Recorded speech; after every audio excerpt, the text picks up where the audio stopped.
This is a toe biter. Yeah, might sound funny, but these little bugs live in lakes and spend all day eating everything they lay their eyes on. And to humans, they're known for injecting venom into toes, causing extreme amounts of pain. So I found this website that will sell me some to keep as pets. Yep, I'm gonna build them a home in this fish tank. Let's buy 2 of these. Let's see how this goes. And you already know the delivery drivers worked overtime to get these to me as soon as possible. So I cut it open so I could get out the containers. Supposedly the bugs were inside. All right, let's see these. Oh shoot, no, this thing's massive. Since it was kind of hard to get a good look at them in these containers, I got out this temporary tank and put them in. I was very careful because supposedly these guys have wings, meaning they could just fly out to my toes and start biting them if I wasn't careful. Anyways, now we can really see how absolutely vicious these guys are with their insanely sharp pincher forceps that they actually use to latch onto prey in the wild. Then, using a little sharp mouthpiece they have, they inject a special type of venom into prey that turns the inside of their body into liquid that they then proceed to slurp up like a smoothie.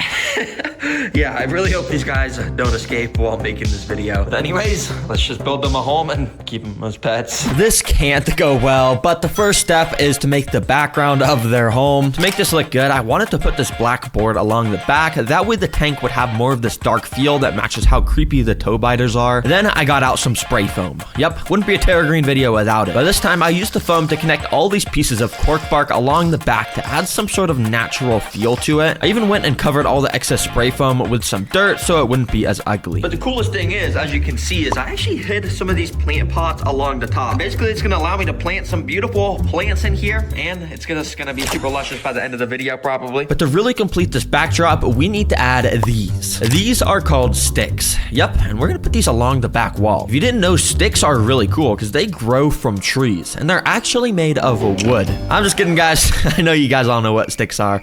I don't know why I'm explaining this. Anyways, yeah, I put so many of these sticks along the back because I really wanted to make this place look like some underwater mangrove swamp with so many roots everywhere. I'm already loving how this is coming together, and we're not even on step 2, which is actually to make the floor and decorations. For this build, I just wanted to use this simple gravel material for the floor. But along with it, I've also got this, which I've never actually used before. It's a little underground cave that goes up against the glass. Basically, after we go and fill up the rest of this floor with gravel, you can see this cave stays as an open area that stuff can go inside. And maybe our toe biters will come and chill in here, or maybe some of the prey we add will come and hide in here, for as long as they can, of course. Now, you're probably wondering why I didn't add any of this aqua soil like I usually do. And well, that's because I'm not gonna put any sort of plants in here this time. Instead, I want it to look like some abandoned swampy area with super murky water. And we do that by putting a ton of natural materials around, like this big driftwood piece coming out the middle, and then a bunch of smaller stuff, like these dead leaves, some mini pine cones, and little sticks. But most importantly, I've got some beta miracle leaves. Oh yeah, I don't know why they're called miracle leaves, but hopefully they spread some sort of miracle around the tank.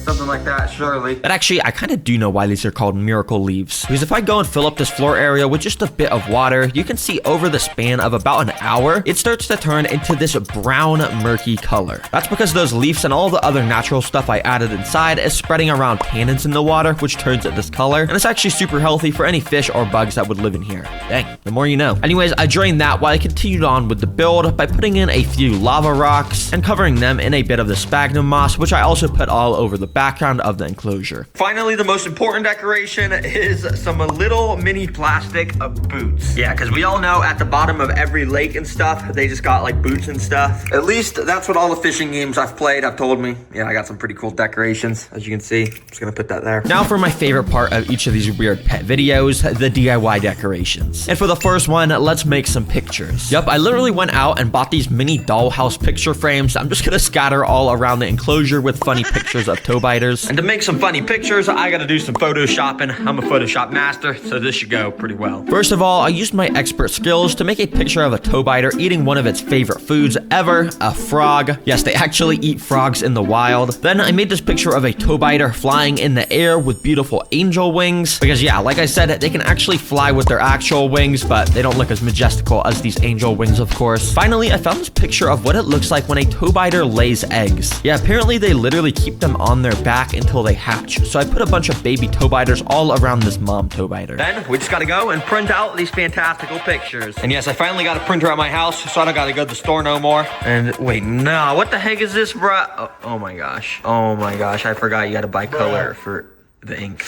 Okay, I guess I gotta go to the store anyways. Please do that, by the way. Yeah, so I drove to the printing store to get the photos instead. Anyways, when I got home, I cut out all the little images and put them inside their frames. As you can see, I obviously have the ones I photoshopped, but I also found this picture of all the toe biters' favorite foods, like insects and fish, so they can daydream about them all day. And I also found this picture on Google of some crazy person who willingly let this thing bite him. Why the heck would you do that, bro? I don't know, I just thought I had to put this in. Anyways, for the next DIY build, I'm gonna make some signs. Yep, I literally went out and bought all these random pieces of wood so I could burn some cool patterns on them with my super hot wood burning pen. With the first sign, I made it say, beware of the biter. And I even put a little bit of eye emojis at the bottom. You know, I just thought those looked cool. And then on the second sign, I made it said, rest in peace to all the insects and fish that enter this tank. Because as you know, toe biters do not take kindly to those kind of things. And I could just go and put these inside of the tank. I kind of want them to look like signs. So I got these sticks that I use for the background, which I'm gonna go and hot glue to the back of them. Once they dried, I stuck the two signs in the floor and got out the final sign that I was gonna make a pattern on. This time, I stuck these little wooden letters onto the sign to write toe biters. Then I completely burned all the letters black so they stood out. All right, let's just hang that right there. And oh, that's actually fire. Hold on, wait, that's actually on fire. Oh, no, I'm just kidding, guys. It's just,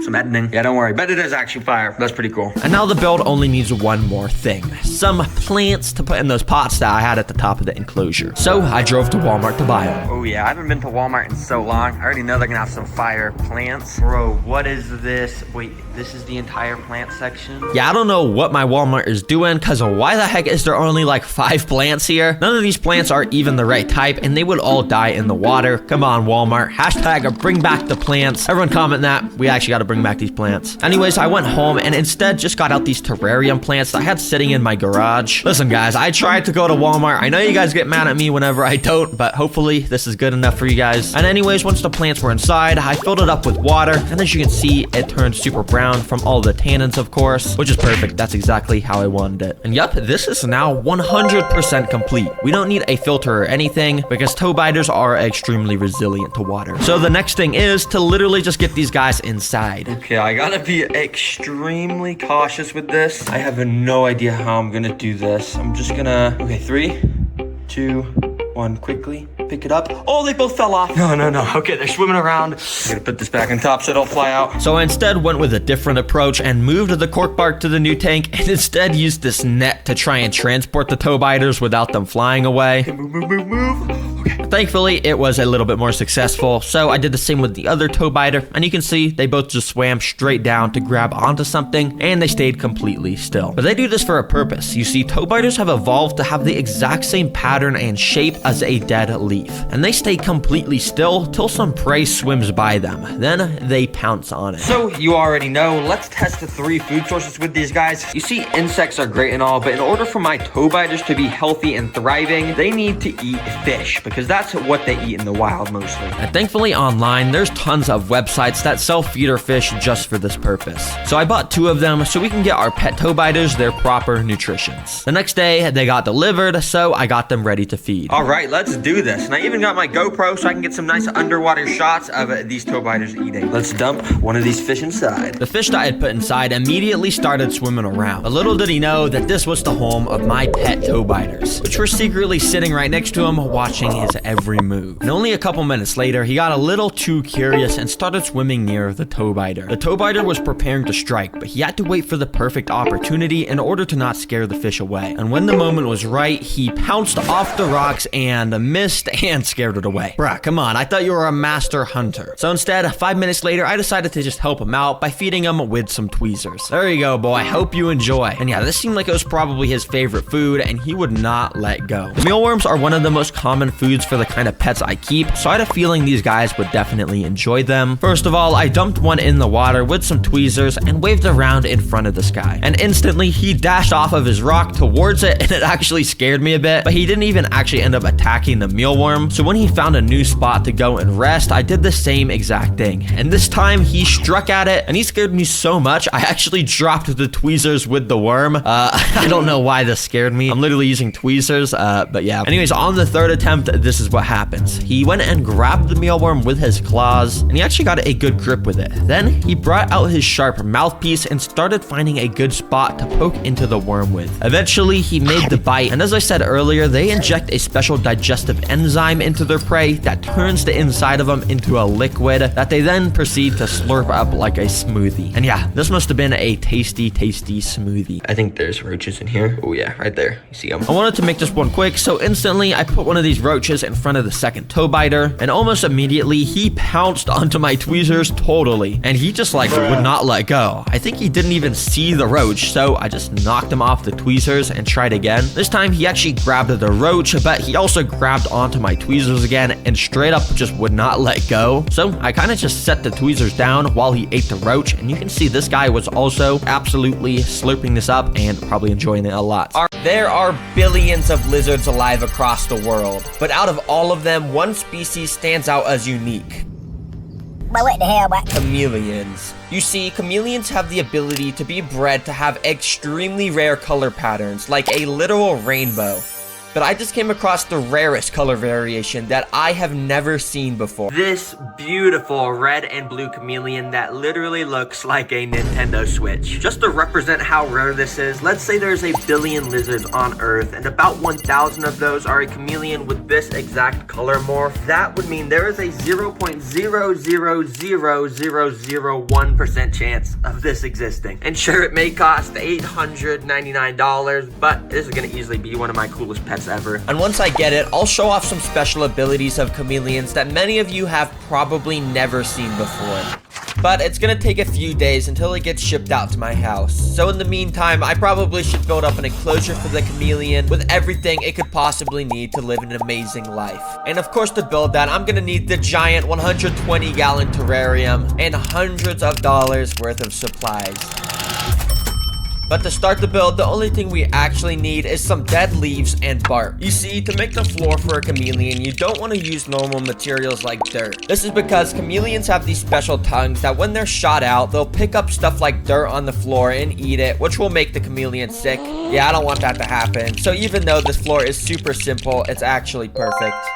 But of course, the rare Nintendo Switch chameleon I'm getting is gonna need a lot more than this in its enclosure. Yeah, this is just definitely not enough. So for step number 2, I got a whole bunch of wooden branches. Now, as you can see, I installed these 2 metal bars going across the enclosure, which I'll start by covering in the branches I have. I made sure to make the branches reach all along the top of the enclosure, the bottom, the sides, and literally everywhere. And after they were secured in place with zip ties and foam, I covered up most of that ugly stuff with some moss and leaves. So it doesn't look like a 5-year-old made this anymore. I also got a bunch of these vine things, which are basically these long bendable rubber sticks that recreate the look of jungle vines, and they curve all around the enclosure. Okay, if I'm being honest, this does look a little bit cluttered and messy right now, but trust me, coming up in this video, I got some stuff planned that's gonna make this you know, actually look good and be an actually good enclosure. And plus, all these branches and vines are actually very necessary to allow the chameleon to climb and swing around the entire enclosure. And don't worry guys, because I'll be getting plants to cover up these big ugly foam things in the corner. Speaking of plants, I should probably put some in here since that's the next step to finishing this amazing home. Alright, so obviously I've got plants now, but you'd be stupid if you think I'm just gonna put these straight into the enclosure. Oh no, no, no, no. I'm going to make these plants way, way better. And what I mean by that is I'm gonna make them look extra cool with some animal safe red and blue paint. Yeah, I'm gonna paint these plant pots to be the same color as the chameleon I'm getting. I don't know why, I just think it'll look cool, okay? Yeah, I did this on every plant pot. It took forever. But after letting the paint dry for a few hours, I started to scatter the plants along the floor and sides of the enclosure. And in no time, I was done. And check this out. This looks, I mean, it looks all right. I mean, the plants and everything look fine, but maybe the blue and red pots were not the best idea. The paint kind of started to fade. It's not even blue anymore, but it's still pretty funny, and I bet the chameleon's gonna like to see some of the stuff of his same color. So anyways, I gotta get to the next step. Let's just go to the next step right now. Let's go to the next step. Okay, anyways, on the to-do list, there's 2 more steps to make this a chameleon dream home, starting with some basic technology. And what this means is I've got a bunch of technology like this light bulb, which is necessary, but to be honest, it's nothing special. This light bulb in specific generates heat, and as you can see right in the basking spot under the heat lamp, it reaches up to 90 degrees, which is perfect. And of course, in a cooler part of the enclosure, it reaches about 70 degrees, so the chameleon won't get too hot or nothing. You know, we don't want the chameleon to get heat stroke. And finally, I set up a simple water misting system, which, you know, you just press a button and it starts spraying water all around the enclosure. Yeah, pretty simple, but it's very necessary. But another basic technology you need is a long UVB light bulb, which recreates the same UV rays the sun does. And basically, this lets the chameleon get vitamin D or something. Okay, well, now that the boring technology is over, let's get some fun, custom, advanced technology in this enclosure. At the start, I got this big, cool blue thing. So I bought this egg-looking one, which I had an idea for how I could use in the chameleon enclosure. So I pressed a button to open it up, and inside was, this thing. What the heck is this? Okay, I guess inside there's a Mr. Beast toy that makes that annoying noise. Well, I don't really know what I was expecting, but I guess let me just put this inside the chameleon enclosure, and there we go. If you're wondering why I put this in here, well, I was just thinking I want to give the chameleon a nice friend, and you know, this is kind of animal looking thing, so okay, I'm sorry, this is stupid. Let's just go to the next technology. And now next on the to-do list, this one is even cooler than the last. All right, so for the second thing I'm adding in here, basically I just wanted to make it look more like a home. And as you know, most homes have paintings around their house because that's just what homes have. So I'm gonna add my own custom painting inside of here. And to get the custom image made, I asked AI to make a picture of a red and blue chameleon wearing a suit. And oh, look at this. Look at this. Oh my gosh. Wait, okay, we're gonna put this painting inside the chameleon's home. Oh, this is gonna be pretty cool. So I drove to the printing store and printed the image out, hoping no one around me would see me getting these stupid looking paintings. Bruh. And there we go. Check it out. This looks pretty. I mean the painting looked kind of cool, but I don't really know why I added this either. It's a little useless, but anyways, this entire enclosure is actually pretty much finished. I don't know anything else I can add to it, so I guess it's just time to add the rare red and blue chameleon inside. Let's just cut to then. So as you can see, I got the lizard right here, and I don't know what I'm doing outside. I should probably just go put him in the enclosure. So I opened up the package and immediately was amazed by its beauty. Oh my gosh, this thing looks super cool. Okay, wait, this is easily gonna be my coolest looking pet. The only thing to do was open the lid and let it crawl out when it was ready. And of course, it went straight to doing its stupid chameleon dance. Well, what the hell, what? Now, as you can see, the colors on it right now are sort of darker than what they should be. And that's because currently it's a bit stressed from just getting out of the shipping container. Coming up, I'll be explaining exactly how chameleons change color and why by showing you guys this rare lizard. But for now, I want to show the amazing ability that chameleons have to hunt prey from literally across the enclosure. So yeah, that's what I'm going to be feeding him today. So I waited a few hours before putting any crickets in to allow the chameleon to adjust to his new home. And as you can see, soon enough, his color started to brighten up, and that means he's ready to hunt. Come on, crickets, get out, get out. There we go. Yeah, get out. I put a few of the crickets inside, and at first, they sort of just started to mind their own business, just walking around looking for food, you know. But little did they know that they are about to become food for this guy. Hi, how are you? Now, the first ability chameleons have for hunting is their eyes. As you can see, both of his eyes are able to move in different directions, constantly scanning everywhere around him, in front and behind at the same time. And it wasn't long until the chameleon set one of his eyes on one of the little crickets. He started to move into attack position very slowly. Yeah, chameleons are so slow, they're basically sloths. Yeah, whenever this chameleon was within a couple feet of a cricket, it locked onto the target and shot its tongue directly towards it.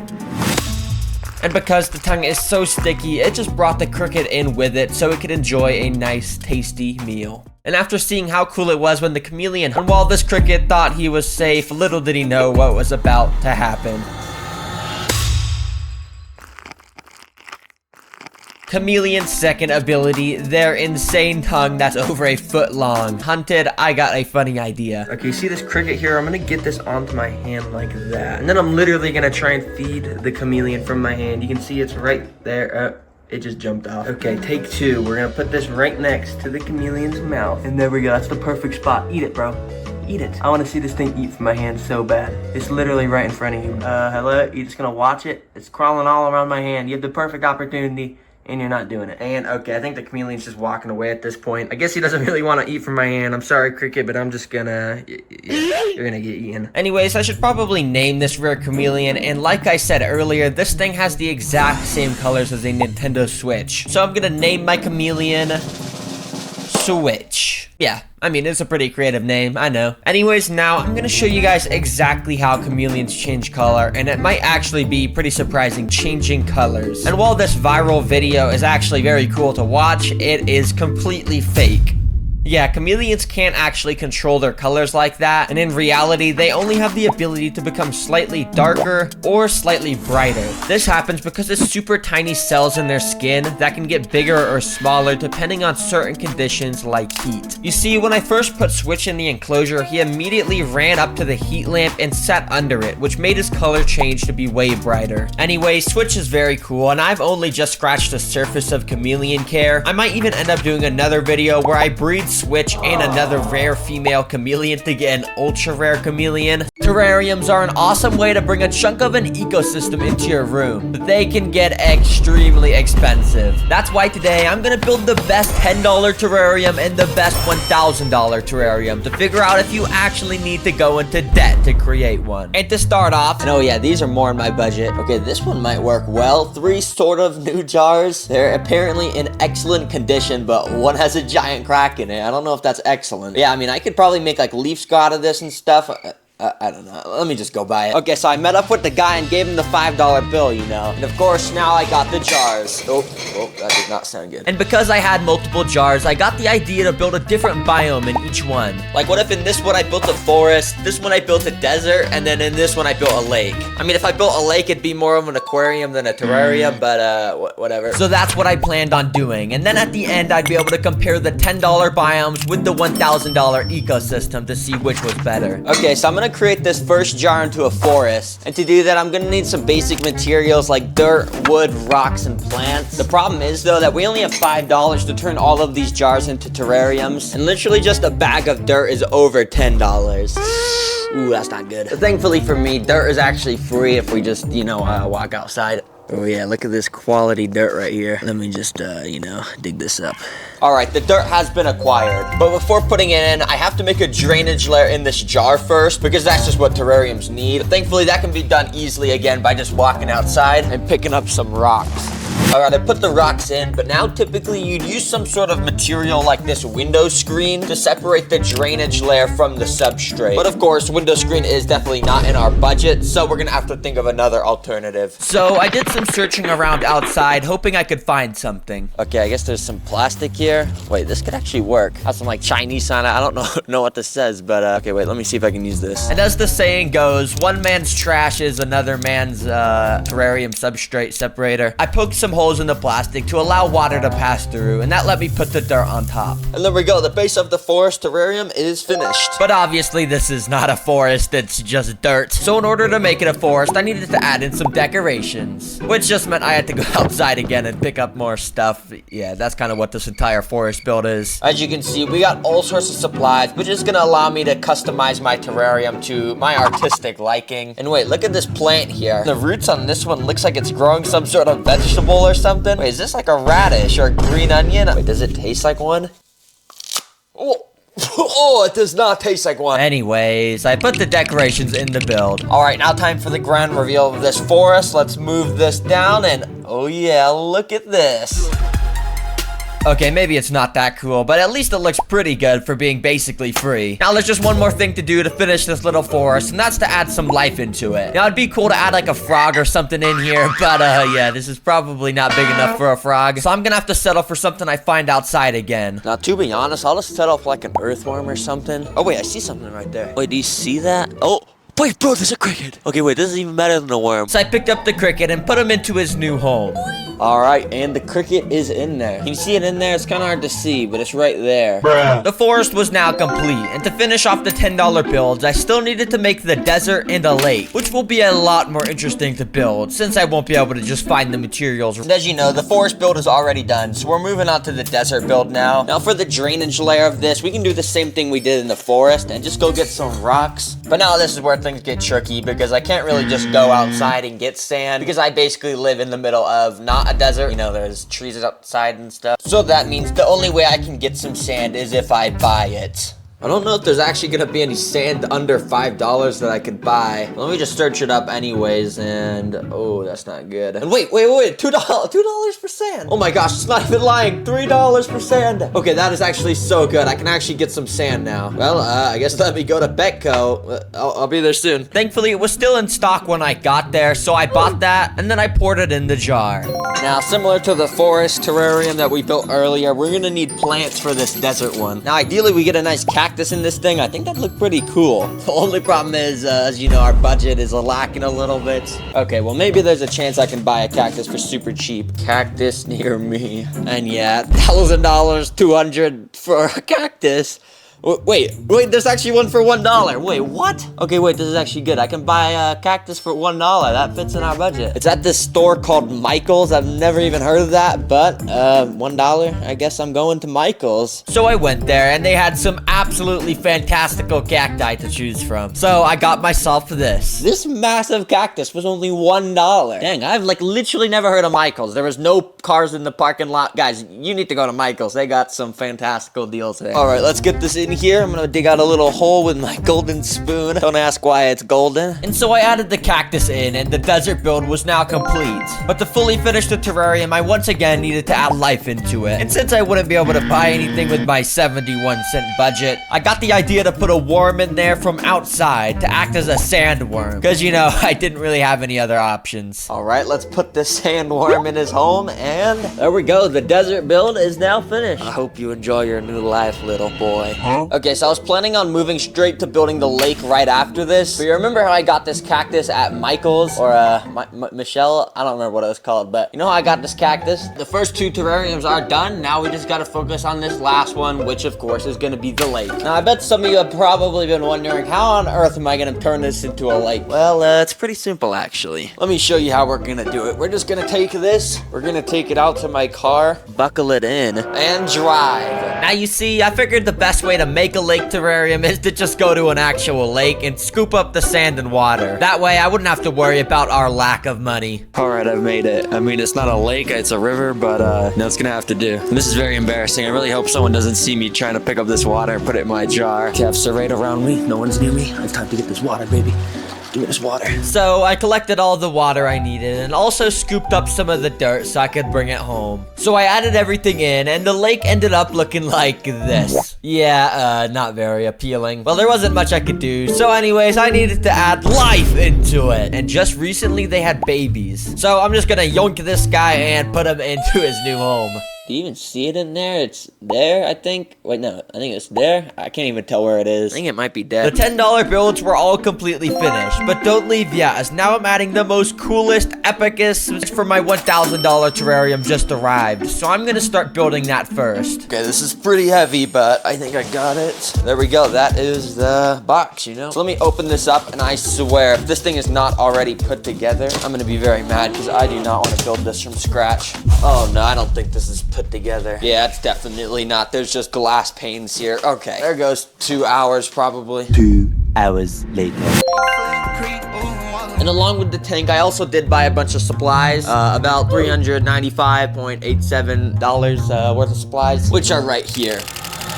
But to start off the build, we basically got to get rid of all of this stuff, so, because the first step for building this terrarium is to put this little water filter chamber thing that I built into it. For this $1,000 build, I'm going all out, and I'm making an entire chunk of the rainforest with a working river running through it. And this will let me filter the water and allow fish to live in there. So to build this thing, I first sprayed the entire back of the glass with some silicone, which will allow me to put tree branches sticking out on it. To keep the wood in place, I used some spray foam to do some more spraying. And finally, I stuck a bunch of dirt all along along the back so it looked more natural. All right, look at this thing. This thing is actually enormous. This is like as tall as me. And don't worry about this being ugly right now, because later on, I'm gonna add a ton of plants here to make this actually look good. But for now, we're gonna focus on the floor area, because right now, I'm gonna make this into a river. To make it, I first glued in a piece of foam to easily separate the land and water areas. Then I got a ton of rocks and wood to create a natural looking underwater environment, because you know, there's usually rocks and wood underwater. All right, there we go. That is done now. So let's finish that underwater area look and add some sand in, because you know, you need sand to make an underwater section. Okay, now that the floor and the water portion's done, let's get to the floor and the land portion. For this, I'm gonna be mostly using these Leica balls. Honestly, these kind of look like cocoa pebbles, but I think I learned my lesson. Now, to complete this floor area, I need to put a layer of substrate on top of it. But before doing that, I used this pump to do some plumbing and create a tube that will allow the river to actually have a working water flow. Then finally, I added the dirt on top to finish the floor area. All right, now there's just 2 more things to finish this build. 1 to add water, and 2 to add plants. And thankfully I can do that first one pretty quickly, just like this. So now I want to test if the water flow actually works to see if we can actually turn this into a river. All right, so let me plug this thing in, and this better work. I spent like the past 2 hours doing this, and oh, okay, so it's working, but the water flow is very extreme. That's kind of messing up the sand. Okay, this is just making the water very dirty right now. Can you stop doing that? So to fix the issue, I got some tape to try and make the end of the tube more narrow. Oh, nah. Oh, nope, that is not working. Oh, no. Taping it does not work. Oh my god. Now in hindsight, I probably shouldn't have been doing that right next to the power strip, but thankfully my house didn't explode. Anyways, eventually I got the water flow working and the $1,000 terrarium was starting to come together pretty nicely. Pretty much all the plants we're gonna need for this $1,000 build for a pretty good price. We barely even made a dent in our budget. So I'm gonna go and put these in right now, I guess. And oh shoot. Oh, that is not good. While I was putting all that spray foam on the back, I was supposed to also put these little plant pots there, but I forgot, so this is gonna be a lot harder to put the plants in the bin. But thankfully, I'm a genius, and I used my hot glue gun to glue all the plant pots on the back of the wall. Then I was able to put all the plants in the pots. I even got some aquatic plants to put in the water area to fully round off everything in this $1,000 build. Now, some people may say these very obviously black pots put all around the terrarium is ugly, and well, to those people, I say that you are probably right. This is pretty ugly. But I guess this is the downside of the $1,000 build. It's too complex to make. Well, anyways, to complete this terrarium, I needed to add life into it, which I was gonna do by adding in fish. Super cool life into the $1,000 build. Guppies. Okay, to you, maybe they're not the coolest fish ever, but to me, I mean, they look pretty cool. They got spots and fins and, okay, you know, let's just add them in. So I put some of this API quick start bacteria in, so it would be safe to add the fish whilst the cycling process took place. And immediately, you could tell they absolutely loved their new home. Well, I can't say that they loved it for sure, but I mean, they were swimming around and stuff, so they probably did. I even turned on the river flow to see how they would react. Most of them seemed pretty annoyed, but one of them kept playing around in it and flinging himself around the river. The $1,000 terrarium and $10 terrariums are now all finished. Are the $10 terrariums better, or is the $1,000 terrarium better? And well, the answer is pretty obvious. The $1,000 terrarium is better. But you do gotta remember, this is literally $1,000. Like, literally, you could replace this with a used car, or, okay, maybe not a car, but 2 PS5s, a gaming computer, literally $1,000. I found this website that will sell me a pet leech. Dang, $20 for a pet leech. That's a bargain. I'm gonna buy 2 of these things. Let's just get this checked out. So in this video, I'm gonna build a home for them, show off everything about keeping a pet leech, and literally let them suck on my arm. Yes, I am not kidding. I'm gonna let them do that, and I might get some unknown deadly virus. This is easily gonna be my weirdest pet. Anyways, until the leeches got delivered, I got out a 20-gallon aquarium and a ton of rocks to get its enclosure built. Step 1 to make its home is to make a rock arch. To do that, I got out some water-safe spray foam and sprayed the entire left side of the enclosure, and then I covered it with some lava rocks. You see, leeches spend most of their time in the water, but they actually have the ability to crawl on land like a worm. And basically, by connecting all these rocks with foam, I was able to build an arch here that I could cover with dirt to make the land portion of this enclosure. On the land, I put some very simple decorations like a piece of wood, some carpet moss, and a small plant to complete it. All right, the land area is looking pretty nice and small and cozy, and it's gonna be so cool to see the leeches swim onto the land so they can eat food and stuff. Oh, and also if you're wondering where I got this beautiful plant, is of course from Walmart. Gotta keep the channel's tradition going, you know. Anyway, step 2 of this enclosure is to create the water portion. Now I started by getting out some of this black aqua soil stuff and putting a layer of it down because it'll allow us to grow some beautiful luscious plants in here. But first I covered the soil with a layer of sand and started to scatter giant river rocks along the bottom. I figured it'd be cool to make this place look like the bottom of a river since that's where leeches live in the wild. To finish the river look in here, I put some smaller river rocks around, and then I put some extra small tiny river rocks around, and then I put some extra tiny small river rocks around, which aren't really rocks anymore, they're just kind of like gravel, but yeah. Anyways, now it's time for the aquatic plants. So I drove over to the local pet store to buy some. Okay, here's the aquatic plants, and I always hate buying these because look at this, they're so expensive. Anyways, let me just pick out a few that look cool. And yeah, this cart right here costs like $70 for 5 plants. Anyways, when I got home, I used my artistic skills to find the most optimal locations to plant each plant, and by that I mean I just put them around randomly, but after putting them all in, it actually looked pretty cool. All right, dang, this is actually gonna look pretty good once I add water in here. And also, it turned out really good how that rock arch makes like a little cave there. That's gonna be really cool. I guess the leeches are gonna be able to swim there or something. Anyways, leeches are freshwater creatures, so I just filled the enclosure up with some normal water, you know, pretty simple stuff, and in no time it was done.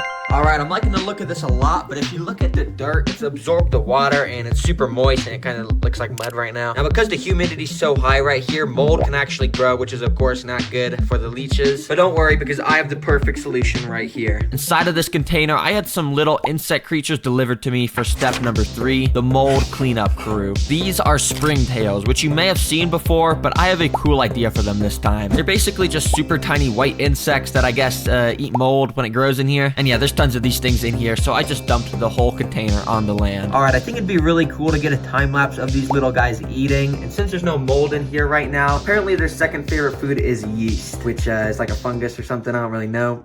You use it to bake bread. But basically, I'm just gonna sprinkle a little bit right here, and we'll see what they do. I don't even know if this is gonna work. So I waited for the springtails to absolutely devour the yeast up, and they were all kind of gathering up around it, looking like they were probably eating it. And as you can see, this part of the yeast kind of changed. I don't know if that's just because it soaked up the water from the dirt or what. I guess I only record the springtails for like 30 minutes, so it's not a very eventful time lapse, but this is what it looked like at the end. Now for step number 4 of completing this enclosure, we gotta put some technology in here like always to make it super good. Now first of all, I got out this machine, which you may have seen in some of my previous videos. Basically, when I turn this little dial, out of the end of the tube, a bunch of fog comes out. So I set that up on the side of the glass and let it run for a minute. Dang, check this out. It completely transforms it from being kind of boring to like super spooky. And honestly, it's a little bit too much fog. Let me get some of this out of here. Okay, that's better. But you know, it's cool. Adds to the atmosphere. Leeches are pretty spooky. And you know, I'm going to be letting it stuck on my arm. It's not going to be fun. Anyways, for the second technology, well, this one's a little useless, but it's cool. Okay, so I was walking around Target earlier and saw these little robot turtle toys on sale for about like $8. And I think it'll just be funny to put these in the water with the leech, you know, once we add them in. But let's just test them out real quick to see what they look like. Okay, I got it. And I think you just like press these buttons and oh, okay, its arms are moving. I guess let me just put it in the water. Let's see what this thing can do. And, oh, it's moving. And it's just swimming into the glass. Okay, I guess it's kind of cool. Okay, it's not that cool to be honest. Well, let me put it on land. Let's see if it can walk on land. And, yeah, okay, can't walk on land. Well, this enclosure is now 100% complete and ready for probably the weirdest pet I have ever got to be put inside, the leeches. So I guess just cut to when I get that package.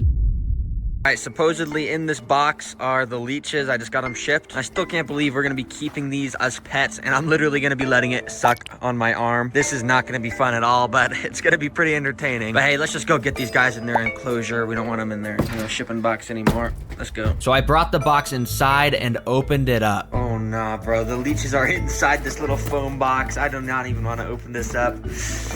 Inside the box was a little plastic container with water and the leeches, which I moved into this bigger container of water. And well, here they are, my new pet. Aren't they so cute? Aww. Oh, are you seeing this? This is so disgusting. This guy's just climbing up the side of the enclosure. They're already trying to escape. But despite how nasty they were, I had to transport them to their new home, so I tried to scoop them out. Okay, I got one of them up against the wall in this little container, and I'm just gonna try and scoop it up. Oh, there we go.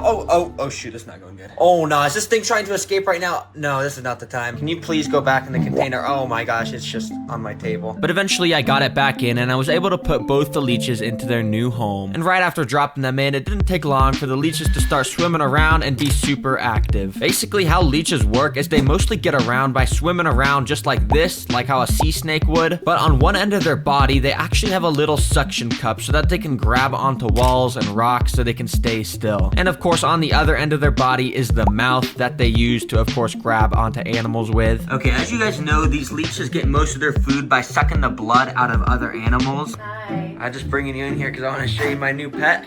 All right, so basically just look at its cage and I want you to guess what's in there. Oh my god.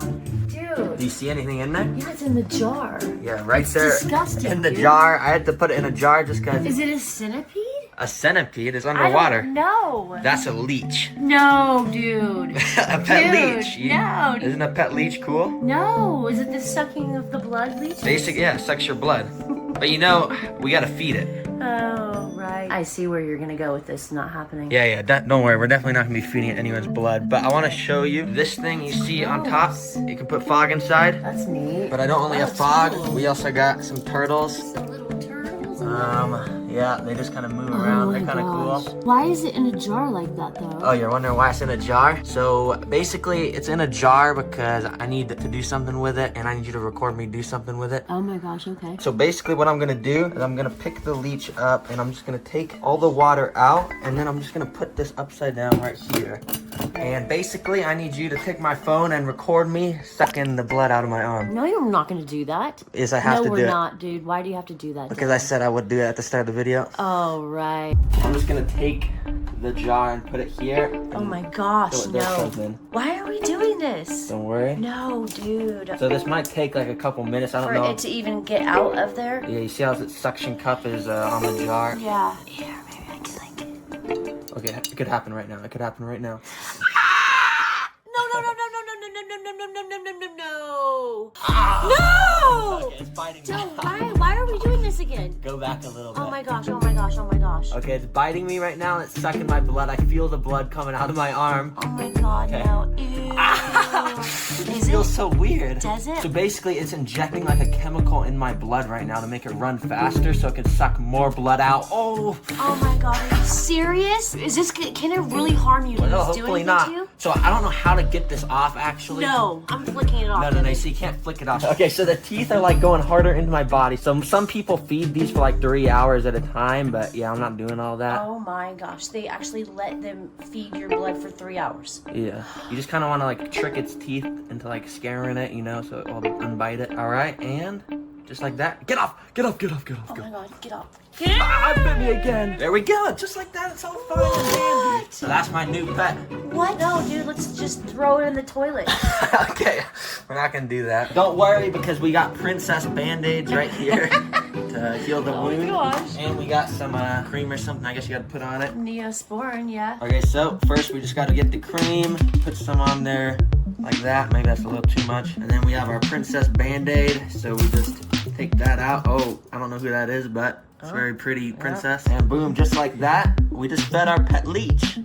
Oh my goodness. Yeah, there, you wanna try? Nope, Your turn. absolutely not. No, or just throw it in the toilet. And apparently Google says one of the best things to feed them is raw liver from the grocery store. And I don't really have any of that, so I guess let me just go get it. So I drove over to Walmart and found some of that raw beef liver that supposedly the leeches will eat. Dang, check this stuff out. It's only $2.44 per packet of it. That is why we shop at Walmart, everybody. And it does look pretty nasty, but I'm pretty sure the leeches are gonna eat this. I don't know, let's just go home and figure out. So when I got home, I opened the packet up and got a little raw piece piece of liver out. All right, well, we got the beef liver right here. It's kind of nasty, I'm not gonna lie, slimy and everything. And hey, the leeches are out and about right now, so I think I'm just gonna drop it in right there. Hopefully it doesn't make the water dirty or anything. I let the meat sit there for about 15 minutes, but the leeches didn't end up finding it. So instead, I just picked it up and brought it right over to one of them. Immediately, that first one picked up the scent or something and latched onto it. So while that leech rode the piece of meat, I brought it over to the second one, and that guy immediately latched onto it too. And yeah, I just let them go crazy on it, eating it up for a little bit. Oh my gosh, these leeches are absolutely devouring this piece of meat. I gotta make sure they don't get filled up on this meat, because I still gotta eat meat.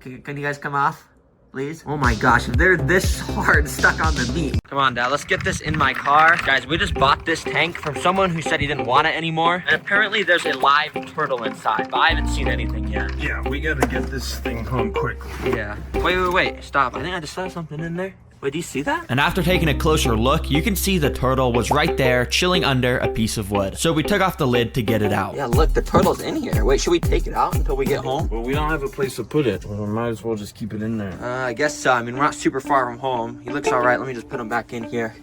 There you go, buddy. I'll just cover you back up. After we got it home, I searched around for a second until I found the turtle again, which looked like it was still in good health. So I took it out to get a closer look. What species is this? I don't think I've ever seen this. It has like orange on it. Hold on, I guess let me just put this into my temporary tank. I have an idea of how to figure out what species this is. So I opened up an AI app on my phone to take a picture of the turtle and ask what species it thought it was. And it came back as a Central American wood turtle, and even gave me some facts about it. But at the very bottom, it said that it had the special ability to stomp on the ground to make worms rise to the surface. Wait, that is actually so cool. I'm gonna 100% test that later in this video. And look, I'm gonna put in this big rock background. You see, the previous owner did give me these for free, saying they would fit perfectly, and he was right, because as you can see, I was able to wrap them around all sides of the enclosure, and they fit perfectly, so I spray foamed them all into place. And now, continuing with the rock theme, I'm gonna take some of these rocks and lay them down across the entire enclosure, which will basically separate the land and water areas in here. Since the water is going to be on the side closest to the front, we want to get some spray foam and block up all the little holes and gaps along the rocks. And before it's able to dry, I covered it in some smaller rocks and pebbles to hide the exposed foam. And since this tank is integrating water with land, the best way to symbolize that is to build a working waterfall, which I think I'm gonna do right here. Yep, you heard that right. So I started stacking rocks along this corner here, because this is going to be the hill where the waterfall will flow from. Now you might expect to make the waterfall work, it'll be complex, but all you need in reality is this little water pump thing. Basically, you just put that pump in the back corner and surround the extra space around it with some filter floss, which will make the waterfall also turn into a filter to keep the water clean. Then I lined some tubing from the pump up along the side of the hill, that way it was barely poking out the top of the rocks. Now you see, I actually did try to do a waterfall in a video about a year ago, and let's just say it didn't go so well at first. Hopefully that doesn't happen here. Well, I really hope I set up the pump in here correctly, so let's fill it up with water so we can test the waterfall. So I did that, plugged in the pump, and waited for it to start. Why is nothing happening? It should be going. Is it broken?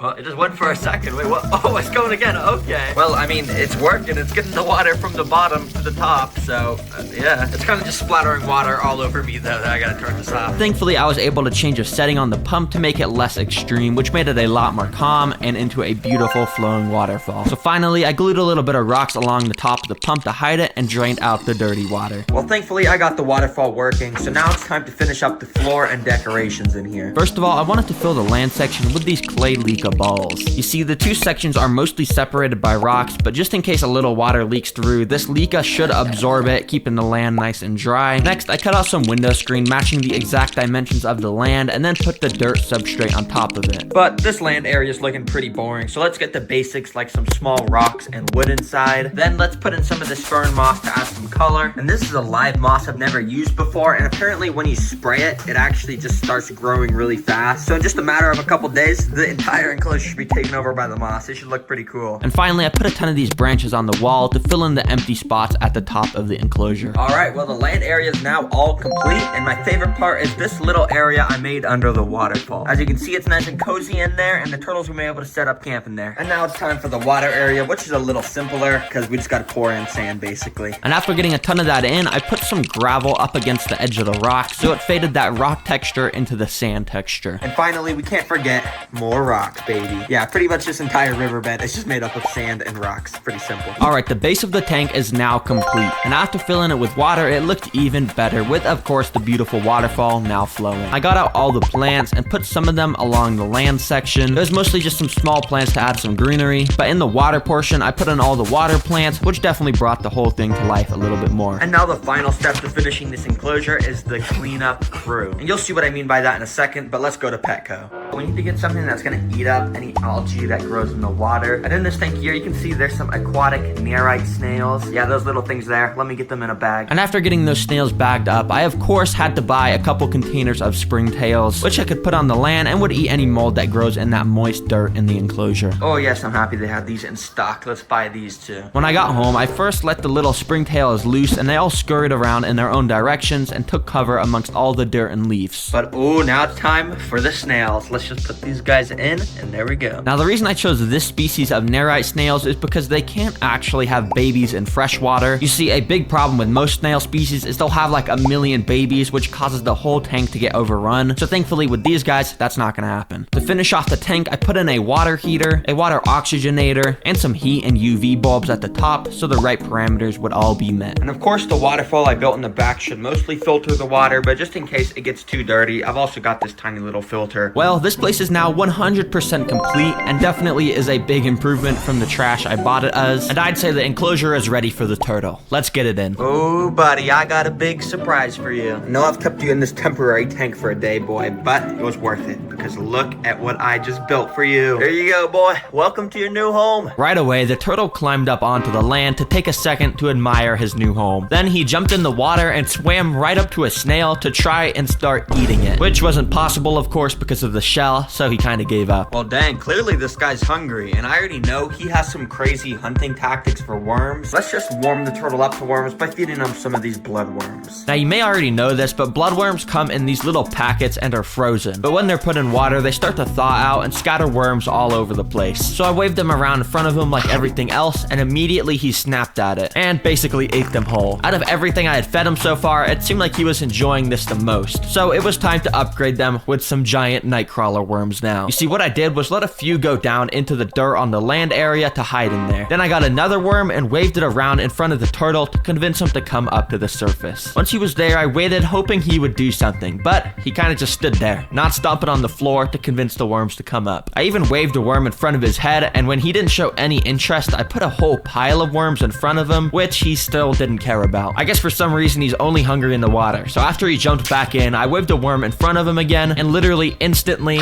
yeah, he grabbed it and for like 3 minutes battled with it to eat the whole thing up. It was pretty funny to watch, actually. You see, normally these wood turtles are supposed to do this: stomp on the ground, which simulates raindrops, which for some reason causes the worms to surface. And when they do, the turtle gets a nice tasty meal. But I guess my guy's a little bit lazy and he doesn't want to do that, but that's okay because he's cute. Who's your good boy? Who's your good boy? You don't have to be scared of me. These are the normal foods you feed your turtle. Nothing crazy, but they provide some alright nutrients. Right away, he picked up the scent and ate one of them. Then he continued to eat a bunch more. In fact, he was loving it so much that I even tried to do some tricks with him by dropping a pellet into his mouth. And yeah, he doesn't really have a good reaction time. Okay, I've got a little cricket doused in calcium powder, which I'm just gonna go and put on the land.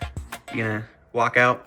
There you go. You see, the calcium powder on this cricket not only makes it stand out more, but it also provides the nutrients to keep the turtle shelled nice and strong. Now, at first, it was just crawling around the land, so I knocked it in the water where the turtle then ate it. I didn't even get to capture the strike on camera since it was so fast, but yeah, you can see he thoroughly enjoyed it and even ate some scraps off the floor. Okay, this guy likes to get his protein in. I like that, but he also has to get his fruits and veggies, or I guess just veggies, but I'm gonna try and feed him this carrot. Let's see what happens. So I waved it in front of him for a second until he gave it a bit of interest underwater. He went up to it and bit it a couple times, but each time he bit it, he would just end up letting go. I guess his bite wasn't strong enough to cut off the carrot, so I cut a little piece off myself and put it in front of him. He then bit it, gave it a little taste, and ultimately just spat it back out. He's just like me, leaving his vegetables on the plate as he swam away. Well, anyways, it was fun transforming the enclosure from what it was to this, which I think turned out really good. This is an alien worm. It is an extremely rare worm species that has has the insane ability to shoot slime out of its mouth to glue its prey to the ground. Usually, you would never be able to find one of these. I had received the so-called alien worms. Yo, please tell me I did not get scammed with these things. But I took out the packing material, and thankfully, these rare creatures were actually here. Oh, it's the alien worms. Yo, I gotta get a closer look at these guys. So I took the lids off of the containers that they were packed in and carefully moved one over to a damp paper towel. Instantly, we can see why people call them alien worms. They quite literally look like a mutant abomination between a centipede and an earthworm, and their skin is lined with thousands of these tiny weird bumps. But of course, the weirdest part of these worms was revealed when I tried to move it with my tweezers. Almost instantly, it turned around and spat its alien slime all over them. Yup, out of these two front arms, the alien worm is able to straight up cover my tweezers in this sticky glue substance that they actually mainly use to glue prey to the ground so they can easily go up to them to eat them whole. It's something straight out of an alien movie. And of course, I don't just have one of these worms. I have 10 of them.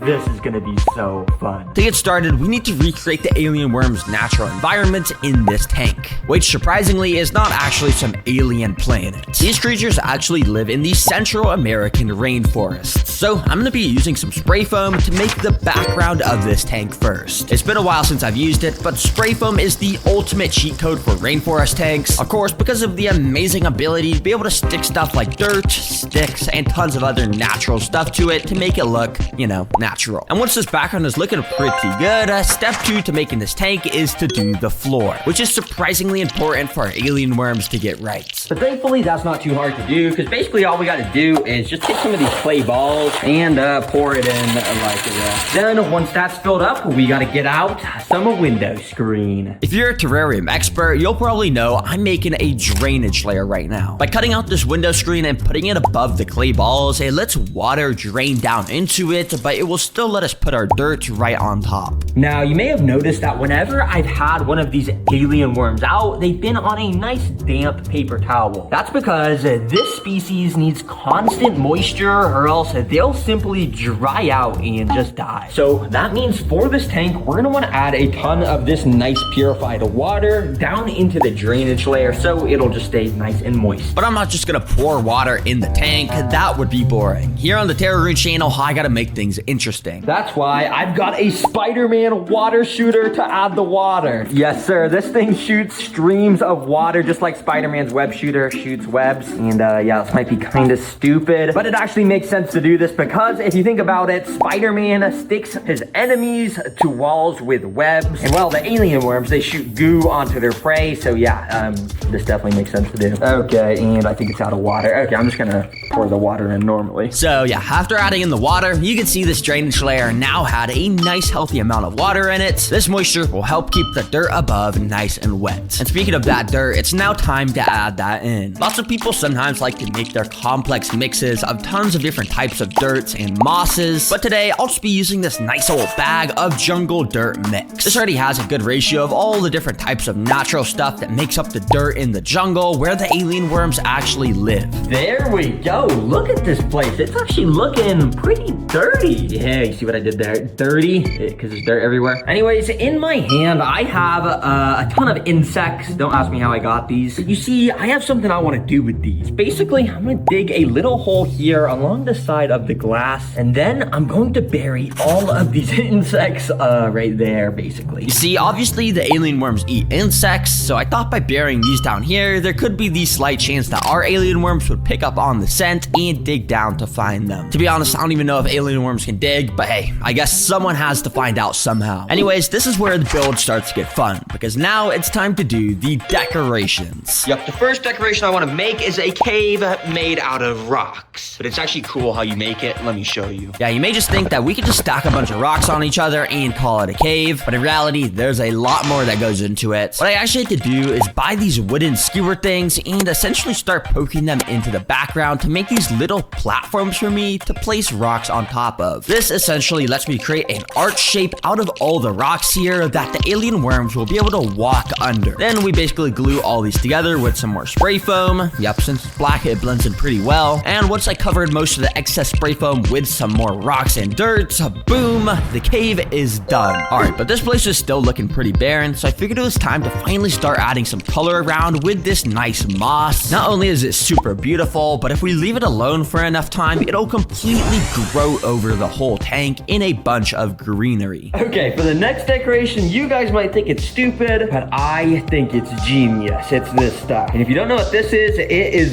modeling clay. But trust me, I have a good purpose for it. Because if you take a look at it, you'll notice how it's super stringy and almost slimy looking when I pull it apart. Almost very similar to how the alien worm slime that they shoot looks like. So I thought it'd be pretty fitting to start just stretching this around parts of the background and other parts of the tank to basically make it look like there was a bunch of old dried up slime that these alien worms had shot around the tank. And of course, right now this stuff is still soft and could be bent in any way, but in a few hours the air will harden it up and make it non-toxic for our worms. Some people might say this just like made it look uglier, and I would kind of honestly have to agree, but also it just kind of adds character, so I think I'm gonna keep it. All right, then I just quickly added in some plants because, you know, nature has plants, so I figured this would just help the place look more natural. And finally, I just had one more decoration. Yes, sir, I got an alien statue to put inside. We'll put that right there. Yeah, I mean, we literally have one of the most alien creatures that exists on all of Earth, so it only makes sense to have this in here, so I'll always know what's in the tank. Now, before adding in our alien worms, there's one final thing we got to do. I've got 3 different life forms here of different animals I'm gonna add inside. Let me get them inside. The first life form I'll be adding is very simple, but very effective. It's springtails. You almost certainly know them if you've seen my channel before, but in fact, right here, I bought over 3,000 of these little guys that I'm going to release into the tank. Since we're gonna be keeping it so unbelievably moist, mold might start growing in the tank, but springtails eat mold, so it solves that problem. But I don't only have these boring bluish colored springtails, I also decided to buy a batch of exotic yellow springtails, which costed a lot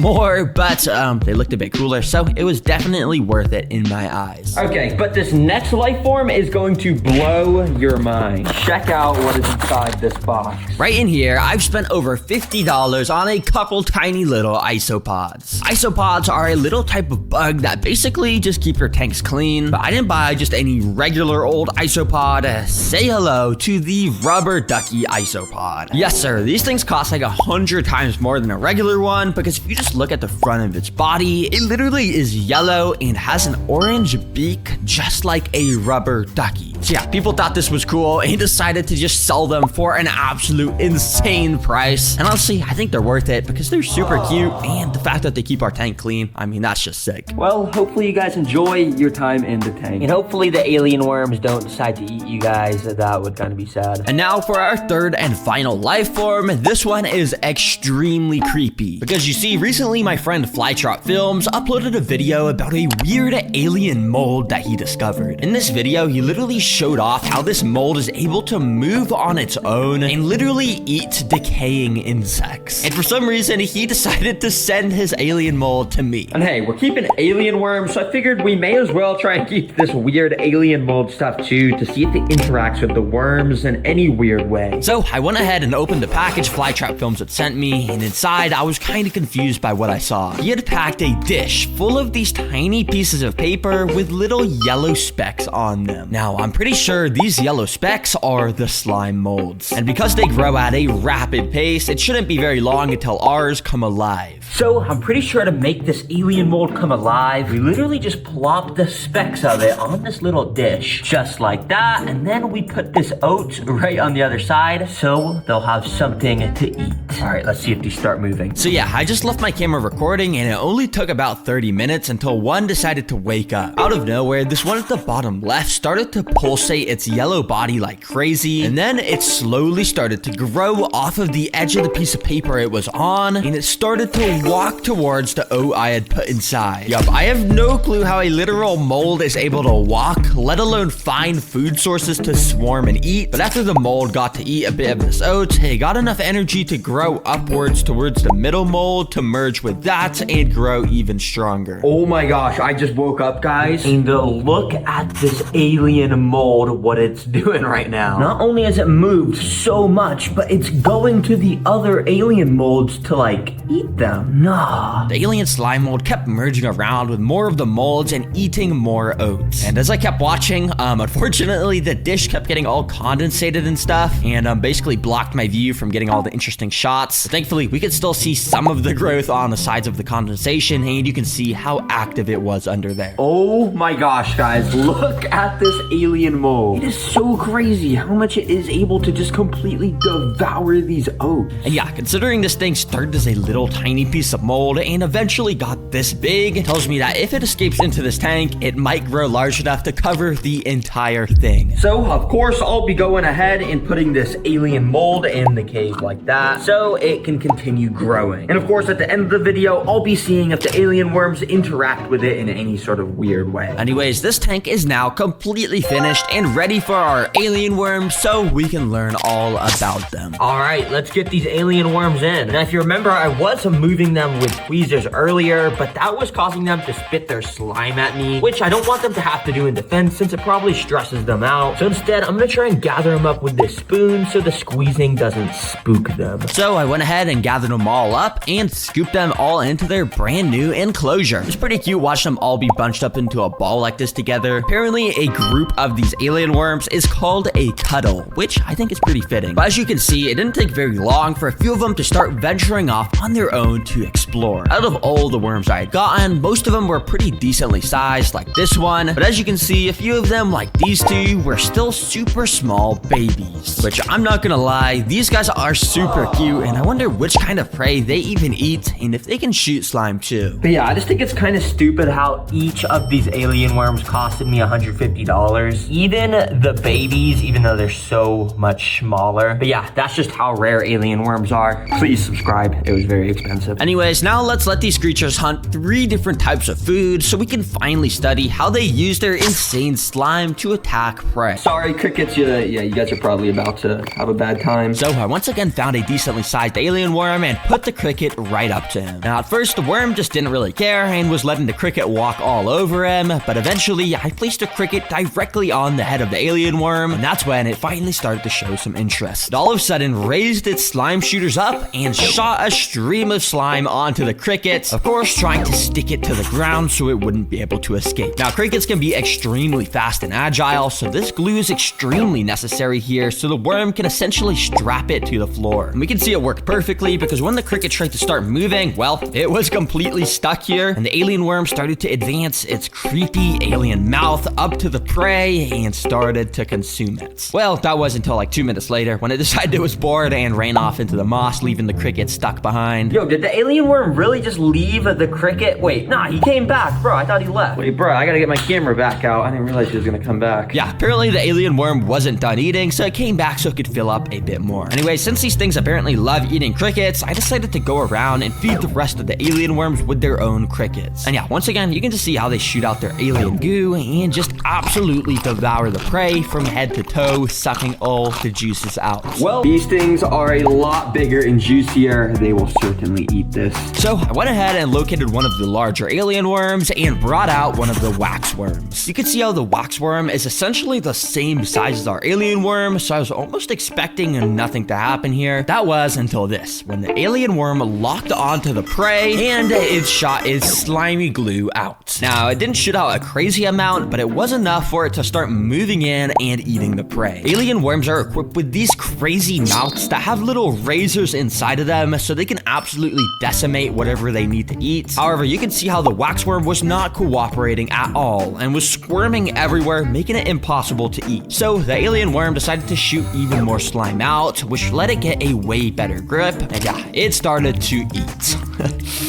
Dang, that is cool. I swear, this worm is literally a straight up assassin. How is it taking down a worm that's basically the same size of its body? It's sort of brutal to watch, but it's also insanely interesting because there would be times like this when this yellow liquid would just start to leak out of the wax worm, which the alien worm would just instantly slurp up. You'd probably like to see why I like to call these things alien worms with how weird they are. Yo, let's go. It was actually sick to watch these guys get eaten. But of course, while I'm thinking the bigger alien worms certainly aren't gonna go for them, we'll see what the baby alien worms do since they're so much smaller. So I immediately dropped one of the flightless fruit flies right next to one of the smaller baby alien worms. And initially it seemed like the worm was maybe sort of interested in the fly, but it wasn't attacking it or anything. But that was until this. Did you see that? Let's rewind that and play that back in slow-mo, because if you look very closely, the worm actually locked onto the fly and shot its alien slime out. Yep, this string of white stuff is the slime that had actually managed to land on the fly. But yeah, because it's a baby, it barely shot any slime at all. But even though the slime had completely immobilized the fly, making it not be able to escape, for some reason our alien worm did not go up to it at all to eat it. And for the next few hours, each time I tried to get one of these baby alien worms to eat a fly, it straight up just didn't. Okay, bro, I feel like if they were starving, they would eat these flies. But since these things are literally just so small, I feel like it's not even worth their effort to try and eat them. Oh, guys, we cannot forget about the alien mold that I put in the cave. Check out how much it has grown. It's like taking up the whole dish. But of course, I wanted to see if the alien worms would interact with this thing in any weird way. So I went ahead and brought some of them over. Now, of course, don't worry. Despite this stuff being literally mold, it's not dangerous in any way to anything that's alive. And apparently our alien worms knew that, because this one decided it just wanted to start walking all along the side of this alien mold stuff. Okay, bro, even though this alien mold is completely harmless, I just feel kind of weird about letting this guy crawl on this, but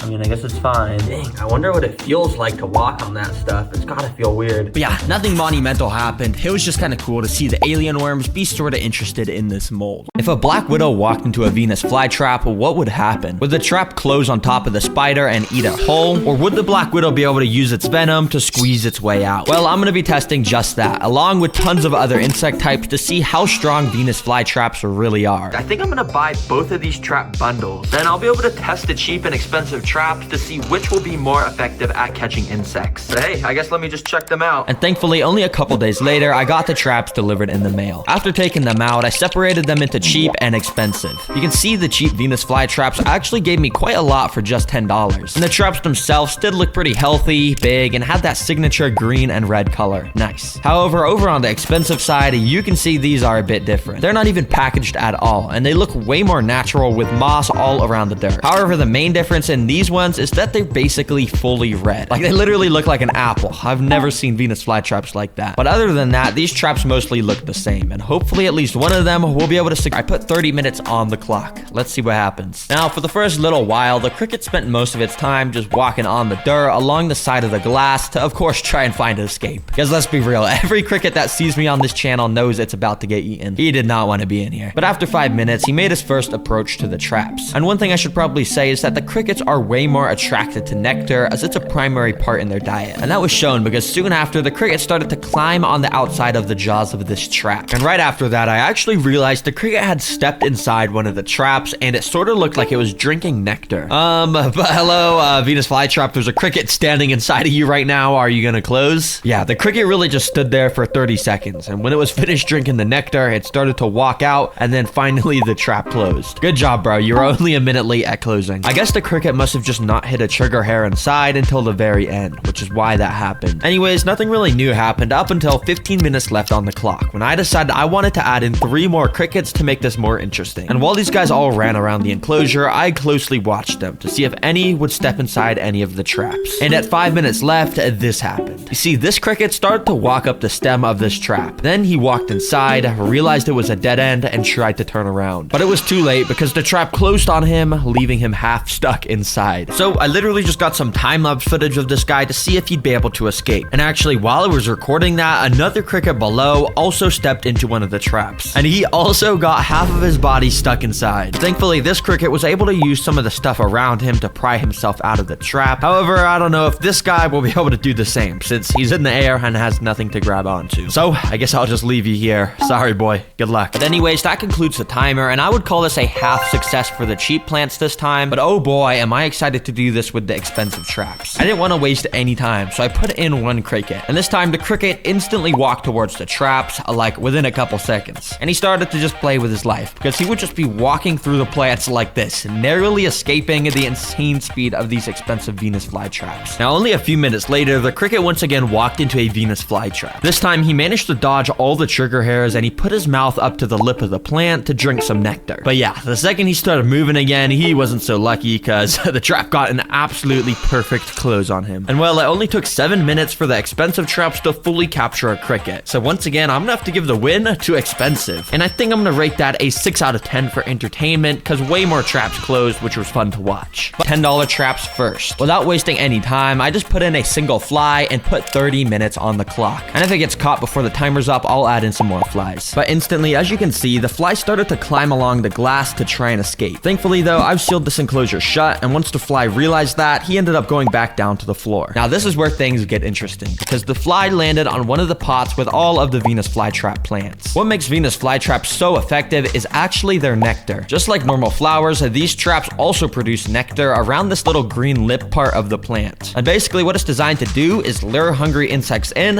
and while they're eating the plant, of course, it shuts. But I guess because these plants are so cheap, they didn't have very much of that nectar, because after standing around for like a minute, the fly just flew away without even stepping in any of the jaws. And from there on out, the fly basically drained the 30-minute timer down all the way to 3 minutes by just standing on the glass. However, eventually he decided to explore near the cheap Venus flytraps once again. And this time he got a little bit too close, because he stepped onto one of the traps and it could literally close on him right now. But the trap took a second too long, and the fly was able to fly out once it sensed the movement. You see, Venus flytraps have a very interesting system for how they detect prey and activate their jaws, which I'll go more in depth with when the trap actually traps an insect. For now, the fly just sort of walked around on the dirt for the rest of the timer, and well, the cheap trap was a fail. Thankfully, over on the right, we got the expensive one though, worth 10 times more, and this should have a much better result. So I put in a new fly, and let's get the timer started to see how quickly this guy gets caught. Now, I'm not gonna lie, this fly was a bit crazier than that first one, because for the first 3 minutes, he literally just flew around the entire enclosure like he was insane, just hitting all the glass trying to escape. But after he tired himself out, it was time for the Venus flytraps to do their thing. Instantly, you can tell the fly was way more drawn to the traps, as these expensive ones have a much stronger, more smelly nectar. And that was proven because right after, the fly walked in one of the traps. But quickly, it walked out right as the trap closed. Yeah, you can see in this instant replay, the trap may have missed the fly, but comparing the cheap and expensive traps, the expensive one closes way faster. And only a minute later, the fly was still chilling near the traps, and this time the nectar caught him off guard, because he walked onto the trap and put his face straight up to the lip of the plant where it was. And well, yeah, the video is paused right now, but you could probably tell what's about to happen. Just like that, the trap got a perfect close on the fly. You see, every single Venus flytrap has these super tiny trigger hairs inside of the jaws, and when a bug or something touches more than 2 of them, the trap starts to close. And these expensive ones are able to close so quickly that they catch most of prey that steps inside. You can see slight bits of movement inside over the next 20 minutes, but over the next few days, the trap is going to release a type of acid on the fly to digest it down and grow even stronger. Well, it only took 5 minutes for that to trap the fly, and the cheap one didn't catch any. Died laying around. I'm pretty scared of black widows. Anyways, I went and put one of the black widows inside the cheap trap enclosure and got 30 minutes on the clock. This is about to get interesting. Let's see what happens. Right away, the black widow made her way towards the traps. Now, black widows are a lot slower than crickets and flies, so if this spider steps inside a trap, there's a high likelihood of it getting caught. And while nothing really happened for the first couple of minutes, eventually the spider started to walk along the tops of some of the traps. You can see black widows are very meticulous with their movement, and it would very carefully place its legs above the trap, making sure not to step inside. But even with that, the spider was playing a dangerous game, because all it needed was one bad step. Anyways, about 15 minutes later, I noticed that the spider had actually started to spin a little bit of silk, and maybe it was planning on building its web here. But unfortunately, she would never get the chance to finish, because she took a wrong turn into the Venus flytrap, and well, it closed straight on her. Almost perfectly. However, there was still some legs sticking out. To be honest, it didn't look good for the black widow, and besides a few leg twitches, it looked like the spider had just lost to the Venus flytrap. And if you thought that was cool, well, you gotta see the expensive Venus flytraps, because right after putting the black widow in, he instantly walked up to a Venus flytrap. And literally within the first 30 seconds of the timer, he stepped inside one of the traps, ducked down a little bit too much, and the trap closed on him within an instant. In my opinion, this one was even cooler to watch, and yeah, his legs were also just stuck sticking out of the sides of the trap. And well, hopefully that answers the question question, Venus flytraps do beat black widows. Old fish tank has a live fish and frogs. And just look at this monstrosity. Yeah, this is not even a fish tank. The water is straight up black, and somehow it says there's fish and frogs alive in that. How is that even possible?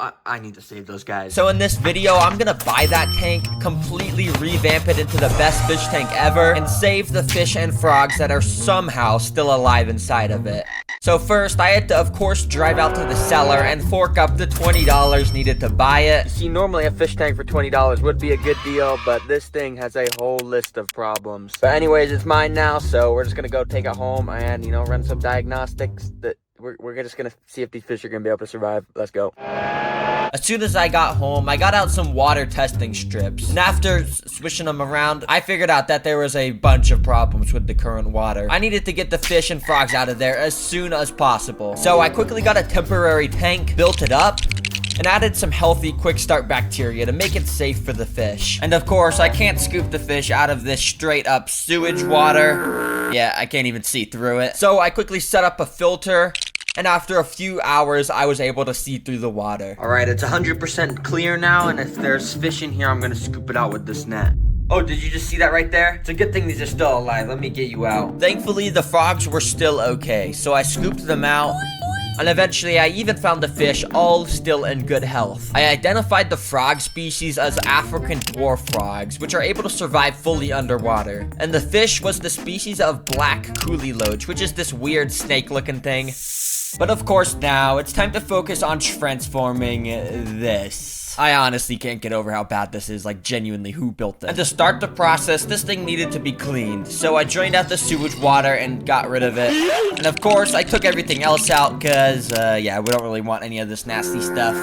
If I'm being honest, this is already 100 times better than that garbage we started with. But we're about to make this 1,000 times better. So let's give those creatures a new home. Anyway, step one was to buy a lot of money's worth of new supplies. Oh my god, $400. This is gonna be an insane build. And get them delivered to my house. But for step two, we gotta actually get to building, and there we go. And to start the build, I'm gonna recreate that plastic arch thing that was originally in the tank, and I'm gonna base the entire theme of the new tank around that. Just obviously, I'm gonna be using real rocks, not plastic trash pet store rocks that are dirty. Yeah, this is so bad. Get this out of here. Anyways, the build was pretty simple. You just place rocks in and then glue them together, and then repeat that like a billion times. And after literally 4 hours, the cave arch structure was done. And I know, it might look like trash right now with all that exposed foam and stuff, but trust me, it's gonna look good soon. And speaking of looking good, let's get to the next part where we add in the floor and decorations. First, I'll do the floor, which I'm mostly gonna be making out of this aqua soil stuff. But I also kept some of the original soil from the trash tank because while it was dirty, it was actually some pretty good soil. But of course, it needed to be cleaned so I wasn't getting deadly bacteria and viruses in my new tank. So to kill all that stuff, I decided to boil it in some boiling water.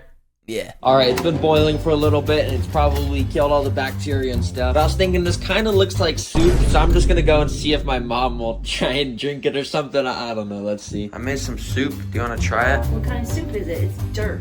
No, it's mushroom. Okay. Is it really mushroom? Yeah. No, like actually it is. You can No, just... it's not. No, it's not. It's raw. No. Yeah, it is. It's mushroom. Okay, I guess it doesn't really look like soup. She didn't fall for it. Anyways, I added it in and then poured a layer of gravel on top. The floor was now finished, and next up was the decorations, which basically meant I was just gonna add some plants and stuff. Yeah. For the plants, I got a delivery that cost $100 from some aquarium website, and I got straight to planting them. First, I covered the whole top of the cave in this moss stuff to make it look like grass was growing on top. Then for the rest of the plants, I just, put them around the aquarium, as you do. Finally, I scattered some rocks and wood around. I just, forgot to record that part, so just imagine this is footage of me doing that. Okay, the whole base of the tank is now complete, but this is honestly kinda average. Rocks, plants, every aquarium has that. And I'm transforming this into the best aquarium to give justice to the poor frogs and fish, meaning I still have a lot of work to do. Next up on the list is to add custom technology in here that'll make the tank actually cool. And the first technology I got is this little water pump. And to show you what it does, let me fill the tank up with water, plug it in, and yeah, boy, it makes bubbles. Okay, maybe it's not that cool, but it is important to have this so oxygen can spread around the tank. Nice. Anyways, this next technology is actually cool. I was just wandering around Walmart yesterday and saw this little robo fish that apparently can swim around in the water by itself. That is too cool to pass up on, so of course I bought half of their stock. And on the packaging it says it even changes colors in the water. That's sick. But I don't really know how this works, so I guess I'll just press this button and oh, the fins are moving. Okay, let me put this in the water. Wait, bro, look at this thing. This is actually pretty cool. Wait, I gotta get these other ones in here. Let's see. Okay, all the fish are in here, and this just looks like an aquarium now. I'm not even gonna lie. Bro, the actual fish are gonna be so confused when they see these ones in here. That is gonna be so funny. Anyways, for now, I'm gonna take them out, and later I'll be adding them back in with the live fish to see how the live fish react. This is an automatic fish feeder. Basically, I just gotta set it up on the side, fill it up with all types of tasty food, and now I just press this button on the side, and it'll drop food. Yeah, that's pretty cool. Or I can set it to be automatic every 12 or 24 hours. But there's no fish in here, so let me just take this food out so it doesn't get moldy and stuff. Okay, now the final technology, and this, to be honest, isn't anything special. It's just a water filter and a water heater, which is just some basic necessities to make sure our fish and frogs are able to thrive. And speaking of those guys, it's almost time to see how they're gonna react to the new transformed tank. But before then, I'm gonna first add in some friends for them. And I've got a lot of stuff. The first species I added in was a bunch of ghost shrimp, which, you know, are shrimp. They clean up the tank and stuff. Thanks, guys. But actually, this is a pretty cool species because as you can see, they're kind of see-through. And because of that, you can literally see stuff inside of their body. Like this guy just ate some moss. And because of that, you can see some green inside of his body. Wow. The next species I added in was 2 new African dwarf frogs and 5 more coolie loaches. And yes, these are the same species of fish and frogs that were in the original tank. And that's because those species that we already have are all social animals, and it wasn't ideal to only have the 2 frogs and 1 fish that we started with. The final species I added in was some neon tetras, just because, well, they look cool and they swim around schools and they look cool.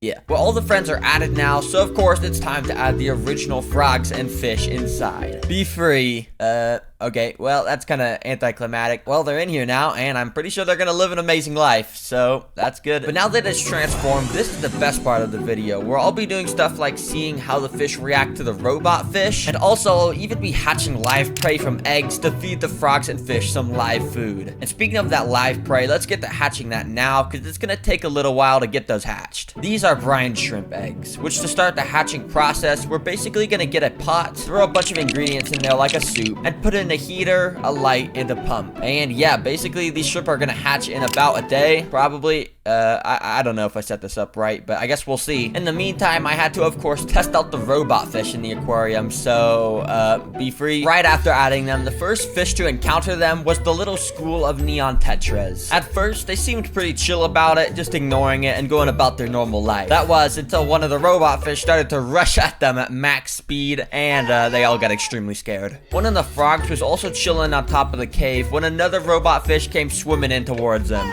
Yeah, he was not gonna have any of that. But the thing is, most of the fish were inside of the cave, so I wasn't able to see their reaction. So, of course, I put all the robot fish inside of it. And, yeah, they kind of all got stuck, and I couldn't record any of the fish reactions because it was too dark. And since I couldn't even reach the robot fish to get them out, they're just gonna be a permanent addition to the cave.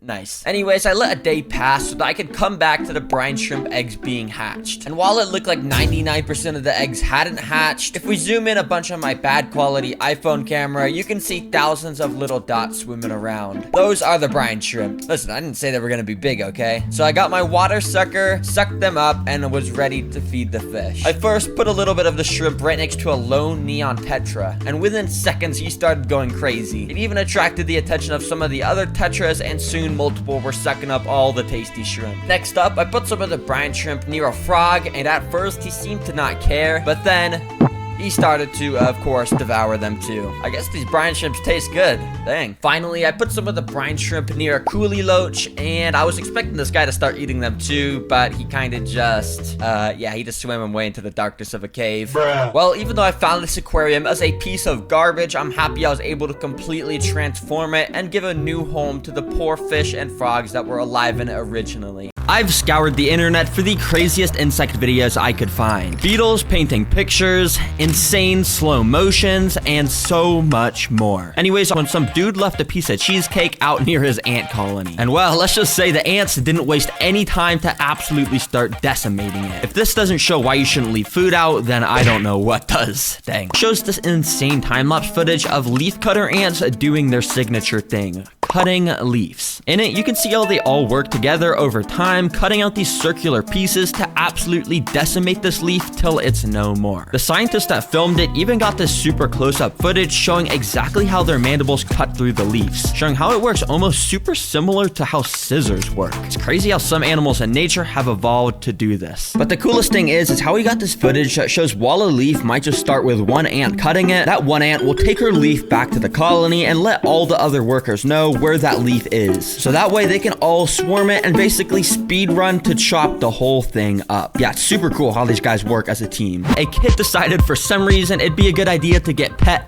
bed bugs. Yes, like the things that bite you when you sleep. He literally built them a natural standing closure and made a mini mattress for them to sleep under. And yeah, since they were his pet, he had to feed them. So he let them crawl on his arm and suck his blood. Yeah, if you couldn't already tell, this isn't just some random kid. I had to get a spot on the craziest insect videos, because yeah, I had to be the first person to get pet bed bugs. But by the way, guys, my mom made me get rid of them for some reason. I don't know why. Mom, I was just wondering why you made me get rid of the pet bed bugs.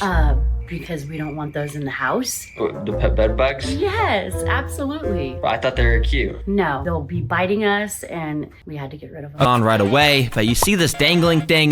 This is all ants. And it's like a bajillion ants all joined together, starting up at the corner of this roof, spanning all the way down. You can see so many ants grabbing onto each other's bodies to make a literal ant bridge. And on top of the bridge, you can see more ants just walking around on top of it, doing stuff like carrying eggs and food. And this bridge goes all the way down, curves back up, and connects to a wasp nest. Yep, these ants are so genius, they built this bridge to straight up attack a wasp nest, and now they can probably feed their colony for days. Wow. And wait a second, if these ants can just stand on the roof here, why did they just walk from here to here? Are you guys sure this giant bridge was necessary? Okay, anyways, it's still crazy. Some paint brushes. And surprisingly, they actually took a hold of them perfectly. And yeah, they literally just started to walk around, dragging the edge of the paintbrush along the canvas, making a beautiful work of art. I mean, they weren't perfect, and they did paint a little bit on his table, but for the most part, they stuck to the canvas. He even let the beetles choose the colors they wanted to paint with, so yeah, you could say the beetles had full artistic control, and by the end, this is what it looked like. Now, this is modern art. This could easily sell to some art museum for an insane amount of money, because like, the fact that beetles painted this makes it so cool. I mean, so serious. Insect House, the guy that made this video, you could like actually reach out to some art museums and actually sell this thing for like $1 million. I've seen some crazy modern art sell for insane amounts of money. Actually do it, bro. I'm being serious. A bunch of butterflies flying around and put his pet mantises in front of it. And yeah, I guess the mantises must have been hungry, because you can tell this guy was absolutely locked in, ducking and weaving and lining up the perfect shot to attack the butterflies. But yeah, he was very confused why he couldn't grab it. He was trying multiple times. Then there was this mantis that was legit staring at the screen for a minute before he made his first attack. But yeah, for him, it was no different. He couldn't really grab the butterflies either. First, we got iPad kids. Now, we got iPad mantises. Really, bro? What's next? iPad frogs? Wait a second. That already exists. Okay. This is a beetle grub, and this is gonna show the process of how they grow up into a beetle over time. Oh, by the way, this is not a normal beetle species. This is the largest beetle species in the world, a Hercules beetle. And as the time goes on, you can see even just this grub starts getting much, much larger than what a normal fully grown beetle would be. And after literally over a year, this massive creature starts to go into its pupa stage, where you can see exactly how it transforms from a worm creature into a beetle. First, you can see the legs starting to grow, then the giant horns start to emerge from the head that the species have, and boom, after a long 500 days, the beetle emerges from its its pupa, and yeah, that's how long it takes for one of these beauties to be born. By the way, it's so cool to watch these guys fly. This is not an edited sound or anything. It actually sounds like a literal helicopter when their wings are flapping. Because in this footage, a guy put out this red sugar water and then let his ants loose near it. Obviously, ants are super attracted to sugar, so they started to swarm it. But the thing that's so interesting about these ants is that they're a special kind of species that can store extra liquid inside their abdomen. Yep, you heard that right, and you can see it super clearly in this footage. As this ant sucks up the sugar water, his abdomen gets way larger and way more red, and it's actually insane to see. But by far the coolest thing to see is this footage of one of the bigger ants who was full of sugar water going up to this empty ant and literally feeding it some of its sugar water. You can see this one's abdomen getting smaller as this one's gets bigger. And yeah, it's kind of nasty how they just regurgitate the food into each other's mouths, but they're ants. I don't really think they care. This is it. And actually, this is a massive locust, so it's pretty cool to see a mantis eat this whole thing, since it's pretty much as big as him. But first, the mantis starts devouring its head with its alien mouth, then it works its way down the body. And yeah, the mantis basically takes no breaks while eating. The endurance is actually pretty dang impressive. And by the end, there was nothing but scraps on the floor, and the mantis's belly was pretty dang big, which makes sense. He just ate a lot. You might be thinking, bruh, TerraGreen, where's the insect? Well, check this out. These beans can quite literally jump, and that's because there's an insect inside of them. In fact, a larva of a moth is inside of these beans. And many larvae like this species have learned to jump by flinging the end of their tail against the ground. And when you look very closely at this bean, you can see the little larva inside flinging himself up against the top of the bean to make enough momentum to send it flying into the air. And in this time-lapse footage, you can see how they actually move a pretty good amount over the course of a few hours. But yeah, after about half a year inside of one of these beans, they turn into a moth that looks kind of like this. But they show a ton of cool bugs crawling around on this guy's hand, like orchid mantises and leaf insects, which are super cool because they look like leaves, obviously. The main reason I'm showing you this is because this guy also lets other stuff crawl on him, like these insanely creepy creatures. Yeah, even TerraGreen would not let those crawl on me. What the heck even are those? But yeah, he also lets stuff go on his face, like this giant moth, dang, and a Hercules beetle from earlier, which, like, dang bro, you gotta be careful with. That giant Horon could easily poke your eye out. But actually, respect to you for keeping all these insanely cool insects. It's actually so cool. Roaches, right? Like, they're just some chill little insects. Well, I filmed this video that shows how they're born. And yeah, this isn't a clam or anything. This is an egg sac. And yeah, that's a ton of roaches coming out. Nah. Basically, when the mom roaches are ready to have babies, they develop their egg sacs in the back of their body, which you can see right here and here. And a day before they hatch, they drop them on the ground. And basically, each one of these slits in the egg sac is a baby roach that's about to hatch. And yeah, literally all at the same time, you can see the bottom of it starts to slowly expand. And these little white worm things start to poke out. And these are all the new roaches that are now born, and they're gonna go run around and find homes for themselves. Dang, sorry if you're eating, but to be fair, if you're eating, you probably would have clicked off the video by now.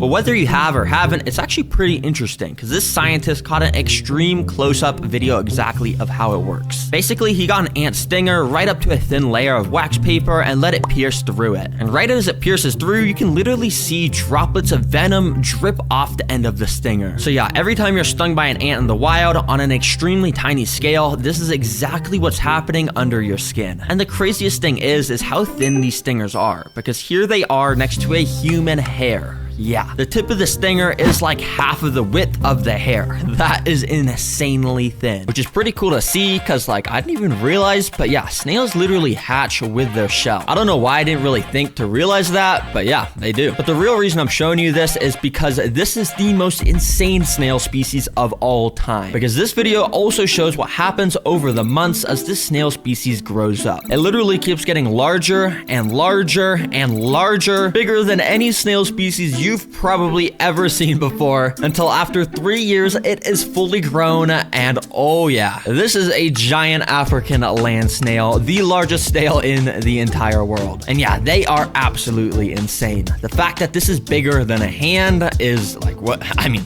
What? It all starts when the queen ants and the male ants are mating, which is shown in this video. This is the queen ant and this is the male. And you can see exactly how much more massive the queens are than the males. And it's actually kind of funny because oftentimes many males will latch onto the same female all at the same time and try and mate at the same time. And sometimes the female will even try and fly while this is all happening, which doesn't exactly work very well with all that extra weight weighing her down. Yet somehow the males manage to stay clinging on. This is my harvester ant colony. Despite starting from a tiny little tube, over the past 30 days, the colony has expanded to an entirely new level. Over the month, I've documented their lifestyle, including them hunting, building shelter, eating, and more.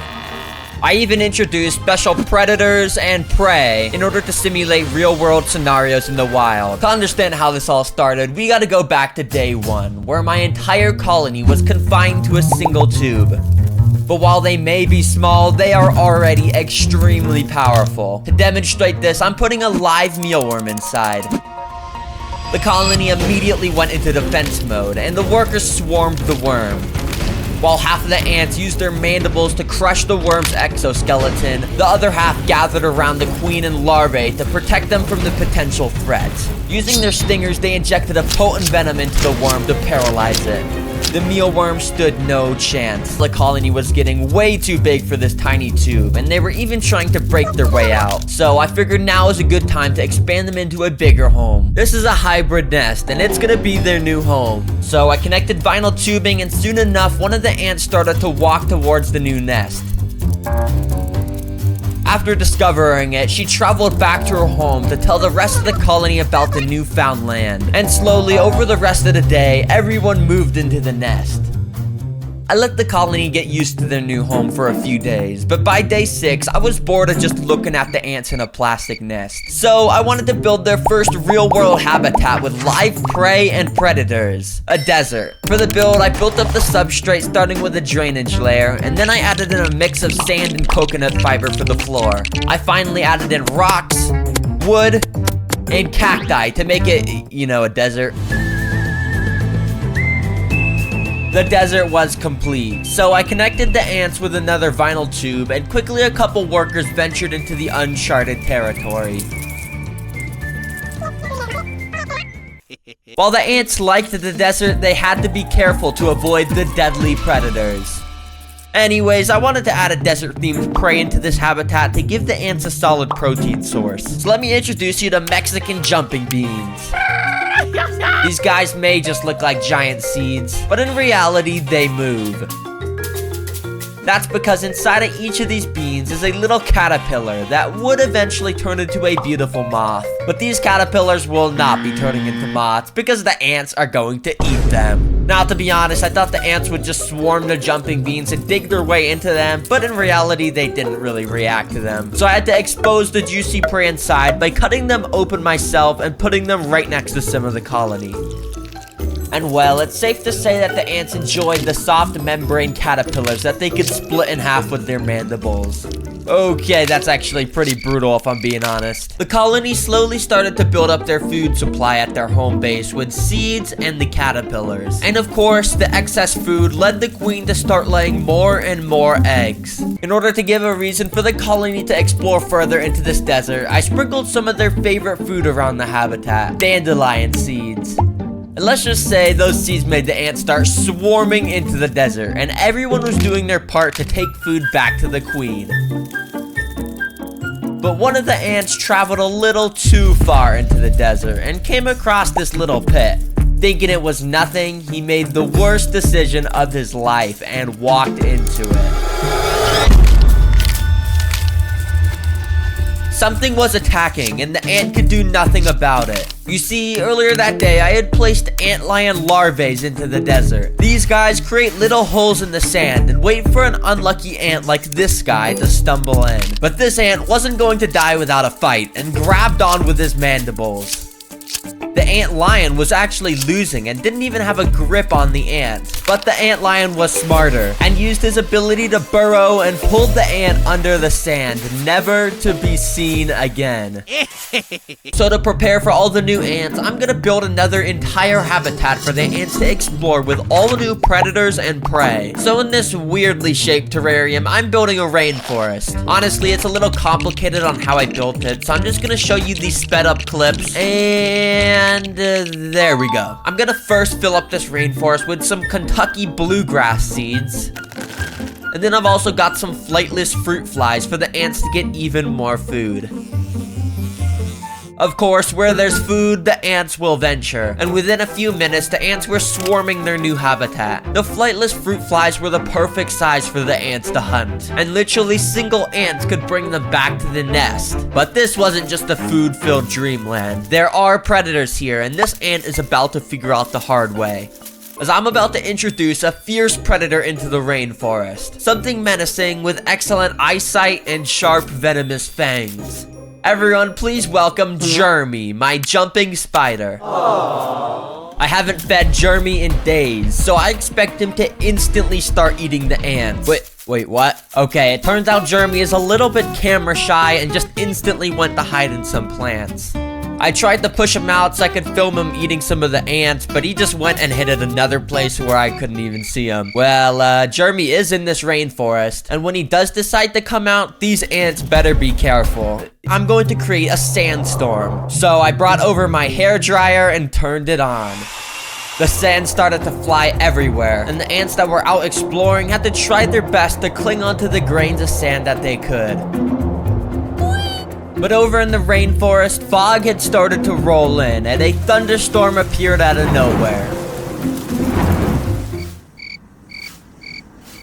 This rain will play a vital role in making sure the ant colony has enough water to sustain their entire colony. With one wrong turn, the ant makes its way towards a carnivorous Venus flytrap.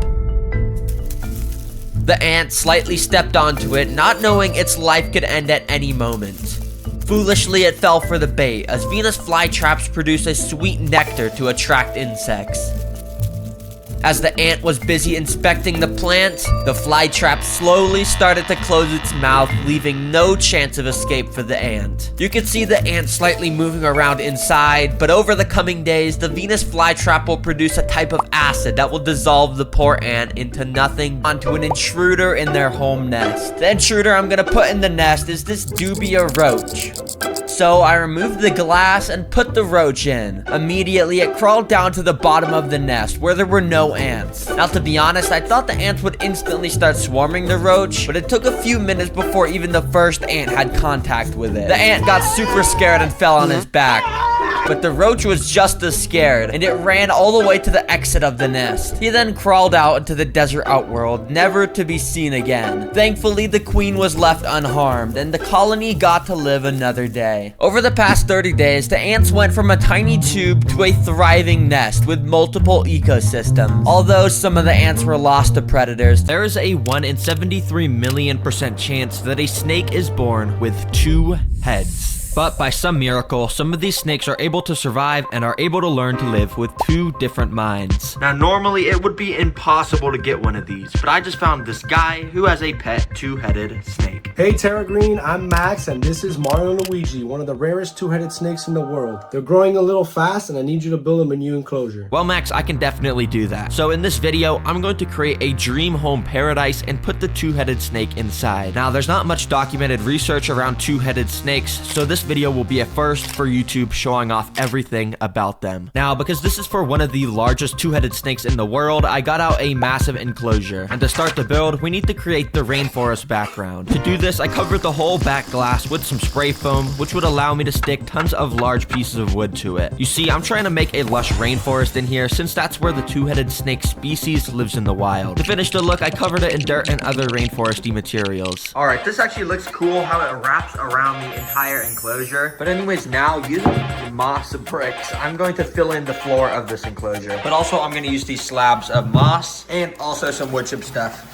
Yeah. Now with this concoction of stuff, I'm gonna add in a big tub of water, which will get entirely absorbed by these bricks. And yeah, you've probably already seen this before, but after mixing it, boom, we now had the whole floor in there completed. Anyways, this is where it gets fun because you see two-headed snakes are so unique. So in this enclosure, I need to make special accommodations to, accommodate how crazy they are. With the first thing being these things. These are 2 rock water bowls, which I put inside of the enclosure. I just figured that the 2 heads are gonna want their own fresh water bowl so they don't have to share. So yeah, pretty good. Anyways, I do just have to put some normal decorations around the water bowls to make this place look more like a rainforest. And I thought it'd be cool to spread a bunch of this leaf litter along the floor to make it look like all those leaves fell from the trees above. Now, Using this, I just figured out a new trick to make climbing vines. you see, first you get a bunch of this rope, not too thick, but also not too thin. Then you load up some silicone into a gun and get to spraying it all over the rope. After spreading it all around, you can add in a bunch of dirt and other vine stuff, and after mixing it, you will get a DIY vine. And because the silicone on this hardens up a pretty good amount, it's gonna let me bend it around all the branches. That way we can get this hooked up everywhere along the top section. So that's exactly what I did, putting it around every corner so Mario and Luigi would be able to climb to their heart's content. Now to finish off the decorations, I put in a snake hide because pretty much every snake species needs that. But because we're of course putting a 2-head snake in here, I used some foam to put a little divider here because I want to see if Mario and Luigi pop out both their heads. That way they can scan for prey separately. All right, the floor looks all good now, but now I want to scatter some plants up in the tree area to finalize that rainforest look. So you already know, let's go drive to the plant store, baby. Oh my gosh, I just drove to a Home Depot I've never been to before. And look at this. This is the craziest plant section I've ever seen. Okay, I'm gonna pick out some of these colorful ones. Let me get some of these green ones. And oh man, this is just amazing. So I went around and picked out the coolest ones I could find and then checked them out. When I got home, I of course got them out and scattered them all around the upper and lower parts of the enclosure. And then using my hot glue gun, I attached tons of draping vines and even got out some moss like I do in all my enclosures to glue around everywhere as well. Okay, this place is super green and luscious now. It looks really good. But to finish it off, we gotta put some technology into this enclosure. First of all, this thing, which is a rainforest spray system, so we can make this really into a rainforest. It was pretty easy to set up. I just attached the sprayers in the corner and used some glue to cover the water tubing. And now when you go down here and click the button I attached to the side of the enclosure, boom, shakalaka, it's now raining. Pretty cool. Okay, the next technology is just a simple LED light strip, which I attached to the top of the enclosure and plugged in. It isn't anything too crazy, but I just think the pink at the top contrasts pretty well with all the green around the enclosure. So yeah, I like it. That looks good. Well, now that I'm done with this rainforest enclosure, I can now be one of the first YouTubers to show off such an insane, never seen before creature. Well, Max lives in another city, so the next day he drove a couple hours to come pick me and the enclosure up so we could of course put the snake inside. Yo, what's up? What's up, dude? Max, the man, the myth, the legend. You are the person that probably owns the top 5 rarest snakes in the world, right? I guess so, yeah. Yeah, the 2-headed snake. Well, anyways, let's not waste any time. Just check out this enclosure I built for them. All right, already this exceeds my expectation completely. Yeah, really? You like it? Yeah, dude, this is awesome. Yeah, I tried to make it look like just like a crazy rainforest. You know, all the plants green everywhere. Oh my God. All right, but I did forget one thing actually. Right under this towel, come take a look at this. Okay. Mario and Luigi little figures. All right, I like that. Where should we put them? Just right there? Yeah, I guess. Yeah. You want them together or you want them separate? I guess the snakes are together, yeah, right? That's true, yeah. All right. All right, I can't. This looks so cool. Let's get it back to my place. Yeah, let's go put those 2-head snakes in. Yeah, let's put Mario and Luigi in. So we got the enclosure in his car and drove a few hours back to his house. After bringing it inside, I set up the camera stuff and got the enclosure ready while Max went to pick up Mario and Luigi. All right, come over here. I want to show you something. Oh, you want to show me something? Is Mario and Luigi in here? Yeah, but before I show you them, I want you to realize how rare they are and how special they are, like that they're still alive. All right, yes, they are. Oh, okay. So we got the 2-headed snake's current enclosure out, and immediately we opened up the lid to reveal the beauty inside. Mario and Luigi right there in front of my eyes, just chilling around. This is something that shouldn't exist in this species. 2 heads in 1 body. Oh my gosh, this is crazy. This thing is like majestical. If you think that's crazy, wait till we feed them. Watching them eat live is crazy. And yes, eating with 2 heads means sometimes they will both separately try to eat the same became food. And it's one of the most interesting things in all of nature. But as you can see, Max has been keeping them in this enclosure. And while it may look basic, it's actually not bad. Two-headed snakes are super delicate creatures, and it's best not to have anything too complex in the place where they sleep. He pulled out the container that actually had the mom that gave birth to the two-headed snake, and he told me normally for a two-headed snake to be born, a snake's egg has the chance for twins to be inside, but then there's a super rare chance that there's a birth defect that causes the twins to only partially split, causing it to have two different snake heads in one body. The reason why Mario and Luigi are way crazier is because they're boas and they give live birth. So that's a boa and that gives live birth? Yes, meaning all the stuff that we just explained happens in the mother's stomach. So yeah, one day this mom just gave birth to a two-headed snake. And as you can see in these pictures, it's a little disgusting when they're born, a bunch of slime and stuff everywhere. But despite all odds, Mario and Luigi were born that day and were perfectly functioning as a normal snake. I want to show you how Mario's personality is different. Yeah. Just having my finger in front of him. Oh yeah, Mario's definitely getting a lot more like agitated. The one on the left, Luigi, like he's just chilling. Mario's smelling my finger and Mario doesn't want to smell. He just means business. That is crazy. But you're just like fine getting your finger like that. I would not do that. You're just crazy. Now finally, before feeding them, Max insisted on me holding the two-headed snake to get that experience. I mean, I don't really know how to do this though. Pick them up from their end. Okay, so we just want to start. Oh, they're kind of getting mad at me. I'm not gonna lie.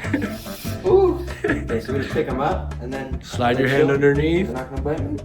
Ooh. Okay, so I'm picking up a two-head snake. How many people can say they've done this, huh? Not a lot. Yeah, this is crazy. As you saw, I was very scared at first, but eventually they really mellowed out and they started to crawl all over me. And yeah, they even did some crazy acrobats. That's pretty impressive, actually. But now it's time for the moment we've all been waiting for, watching the two heads eat. So to do that, we got out a tiny little mouse. All right, it's time to feed it the mouse, and this is just freshly killed, right? This is from your little mouse farm. Okay, let's see what they do. Oh, he just immediately went and grabbed it. This is so cool. So while Luigi's eating, Mario's just sitting there. And do you think Mario, does he usually eat less than Luigi? Definitely. Mario eats probably once a month, while Luigi eats every week. So for about 10 minutes, Luigi tried to get a good hold of the mouse and swallow it. But it was so interesting because Mario kept going about his day, just slithering around, while Luigi was still trying to swallow the mouse. That is so crazy how Mario's just like kind of doing his own thing. Luigi's trying to swallow. Like, why is this happening? It's two snakes in one body, so Mario's trying to move while Luigi's trying to eat. But eventually, Luigi started to get the hang of it and got the whole thing into his mouth and down his stomach. And if you thought that wasn't cool enough, a couple days later, we got this insane footage of both the snakes eating. First of all, we put some mice in front of both of them, and like always, Luigi grabbed his, but Mario missed. But as Luigi started to swallow, Mario got bored and started to just grab onto the mouse as well. It was crazy watching Mario just latch on while Luigi stuffed it down his mouth. They even started to sort of fight with each other and drag it around the entire enclosure. So to make sure nothing bad happened, we tried to feed Mario again, and thankfully this time he took the little mouse and everything was good. Well, Okay, she's just gonna go straight and pick it up. Okay. You're not even scared of getting bit at all? I mean, it could happen, but once you pick them up, they calm down. They realize that you mean no harm. Oh, that's cool. Oh man, they're chill. They're just sitting there. So Max put them in, and apparently Mario and Luigi have never seen an enclosure as natural as this, so right away they got to exploring. This is so interesting. So do these two heads, do they both control the body? Yeah, they kind of struggle. So which one's on the left? So That's Luigi. That's Luigi. So Luigi's trying to go left, and Mario on the right, he's trying to go right. So it's like, they're kind of like stumped. Now this is actually a pretty common problem for two-headed snakes, but since Mario and Luigi are over a year old, they know how to handle this and continue moving on together. Now Max wanted to prove Mario and Luigi were good at climbing, so he picked them up and put them in the tree area. So usually, is this boa like species good at climbing? Yeah, they're pretty arboreal. Okay. And immediately Mario and Luigi started to work together to climb around. And Max was right, they were pretty good and got around with no problems whatsoever. Another interesting thing about Mario and Luigi is they each have their own personality. Luigi's on the left, so Luigi is what's his personality He's like? definitely more go with the floor, more your typical boa. He's more relaxed. Okay. And then Mario over here is kind of feistier. I already know Mario and Luigi are going to love this new rainforest. These are the most exotic insects in the world, and I have 7 of them that I'll be building homes for and showcasing their coolest abilities. To find the insect in the frame, let's go. And did you find it? Well, probably not, because this insect actually has a very special disguise. Scattered around here is a species of insect called Philium philippinicums, commonly known as leaf insects. Anyways, I don't have much to say about these guys. I just think it's pretty funny how over millions of years they've evolved to look like a leaf. Bruh. I mean, they could have evolved to have huge teeth and claws and stingers, but no. They evolved to look like a leaf. Now for their home, I got this glass terrarium that's a bit bigger since we have 4 of these bad boys, which will all eventually grow to be about 5 times as big, so I needed a lot of space. I wanted to make this look like a plains biome, so I got some artificial grass, and I also put a bunch of tree branches all around the tank, so the leaf insects could pretend to be leaves, just like they were born to do. Welcome to your new home, boys. I hope you like it. Or girls. I don't know if they're boys or girls. Most of the little leaves were just walking around and enjoying themselves, but a couple of the leaf insects started praising to the gods or something by raising their hands in the air and doing some sort of ritual. Anyways, these guys' diet consists mostly of themselves. And by that, I mean they eat leaves. So yeah, they're basically cannibals. But their absolute favorite food is blackberries. So of course, I put some of those around the tank. Well, this is pretty good. I think these leaves are gonna live a fantastical life in here. Now this is straight up an exotic insect. I mean, it literally looks like it's from the future. This species has some of the largest mandibles out of any beetle species. And honestly, those big sharp mandibles make me too scared to pick it up. So instead, I just picked it up with this plastic lid. For its enclosure, I'm using this 14 by 8-inch tank. And watch this, when I clap my hands in front of the terrarium, it's gonna be instantly built. 3, 2, 1, boom! Now that's a super clean transition. As you can see, there's tons of stuff in here like bark and sphagnum moss that will be perfect for the beetle to hide under. And speaking of the beetle, I of course need to give this guy a name. And since, you know, it's the best and coolest beetle ever, I'm gonna name him Paul McCartney. Because, you know, I just feel like that name fits him pretty well. You know, he looks like a Paul. Anyways, despite Paul having these absolutely massive mandibles, he doesn't even use them to eat prey because he's a boring herbivore. So to feed him, I just got an orange and put it inside. I also put some of this beetle jelly because I think they like eating this too. But Paul is a male beetle and he looks pretty lonely if I'm being honest. So I also got this female of the same species that is honestly a lot uglier than Paul because she doesn't even have those cool mandibles, but I put her in anyways and soon she started to wander around. Eventually, she even climbed onto Paul's back while he was sleeping, which seemed to annoy him and he got up and walked away. Not a great start to these beetles' relationship, but I'm sure Paul and this new female will eventually enjoy their home together and might even have little beetle babies. I'm gonna build this enclosure just like this, and as you can see, I built a nice little dirt enclosure with wood and moss. So now, can you guess what I'm gonna put in here based off of the enclosure? Your options are A, a shark, B, a dog, or C, an earthworm. The answer is... if you guessed shark, you were actually wrong. The actual answer is none of these. It's D, a millipede. And yeah, technically, once again, this isn't an insect, but don't worry about it. This species in specific is a pink-toed millipede, which to be honest, I don't know why it's called that because its toes are not pink. I mean, it doesn't even have toes. If anything, it should be called a orange leg millipede, but whatever. Despite it being kind of disgusting looking, I built up enough courage to pick it up onto my arm and move it into its enclosure. Oh, nah, this feels so weird crawling on me. What the heck? I swear this is actually like stinging me right now. What the heck? This feels so weird. Yeah, get off of me. Ugh. You see, millipedes have hundreds of legs, which helps them grip onto stuff and allows them to even walk upside down.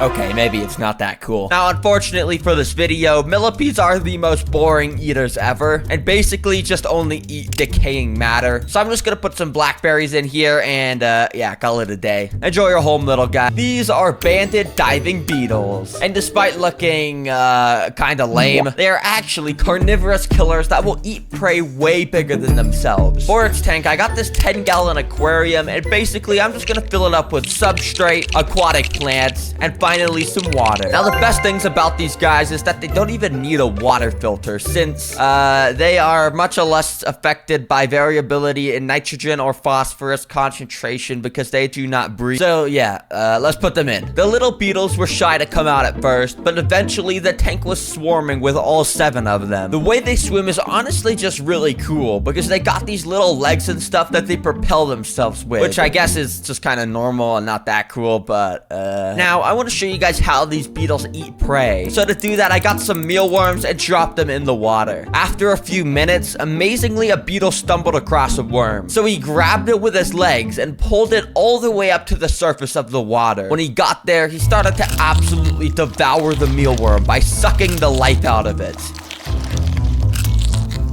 A couple more of the aquatic beetles found some more mealworms, so soon enough, the entire tank was feeding on these guys. The next day, I came back to find these little lifeless mealworm exoskeletons laying around the floor. Clearly, the beetles had enjoyed their meals. Asian mantis. Despite looking absolutely majestic, this is secretly a monster that devours its prey while it's still alive. But to be able to see that, I need to recreate her natural environment in this little enclosure. So I built it up with all sorts of stuff like bark and moss, and soon enough, it was complete and ready for the mantis.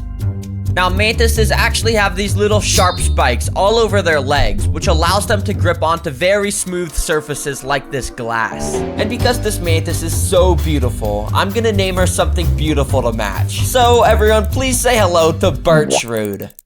But Birchroot wasn't the only thing alive in this enclosure, as just earlier I had put a couple crickets inside. Immediately after, Birchroot sensed them and rushed in towards the prey with killer instincts. Seconds later, the cricket was now getting crushed by Birchroot's claws and ripped apart by her alien mouth. But whilst the mantis was enjoying her meal, another cricket walked by. So she snatched that up and started to eat 2 crickets at once. Clearly, she was pretty hungry. Now, Birchroot has got to be one of the coolest insects I've ever seen. Like, seriously, she looks like King Kong right now. Apex predator. Not only does this insect have fangs, but he also injects a potent venom into anything it bites. Everyone say hello to one of my jumping spiders. Aww. Now, yes, technically by definition, this isn't an insect, but by my definition of an insect, it is. So, don't comment about it. Now, I'm not gonna pick up this guy with my hands because they're super fast and he'd probably just jump off my hand and go hide under the couch or something, and I don't want that. So I'm just gonna speedrun his new home real quick with tons of places for him to jump around, and boom. Let's get this little guy into here. These spiders are actually one of the coolest species because most of them have the ability to eat prey up to 3 times their own size. So of course I had to challenge my jumping spider by dropping in a few pretty decently sized crickets. Immediately the jumping spider hit on this piece of wood, seemingly waiting for the perfect moment to strike a cricket. But the funny thing was that he never actually did any attacking. If anything, the jumping spider was actually afraid of the crickets because every time he saw one, he got startled and slowly walked backwards. It was actually pretty funny.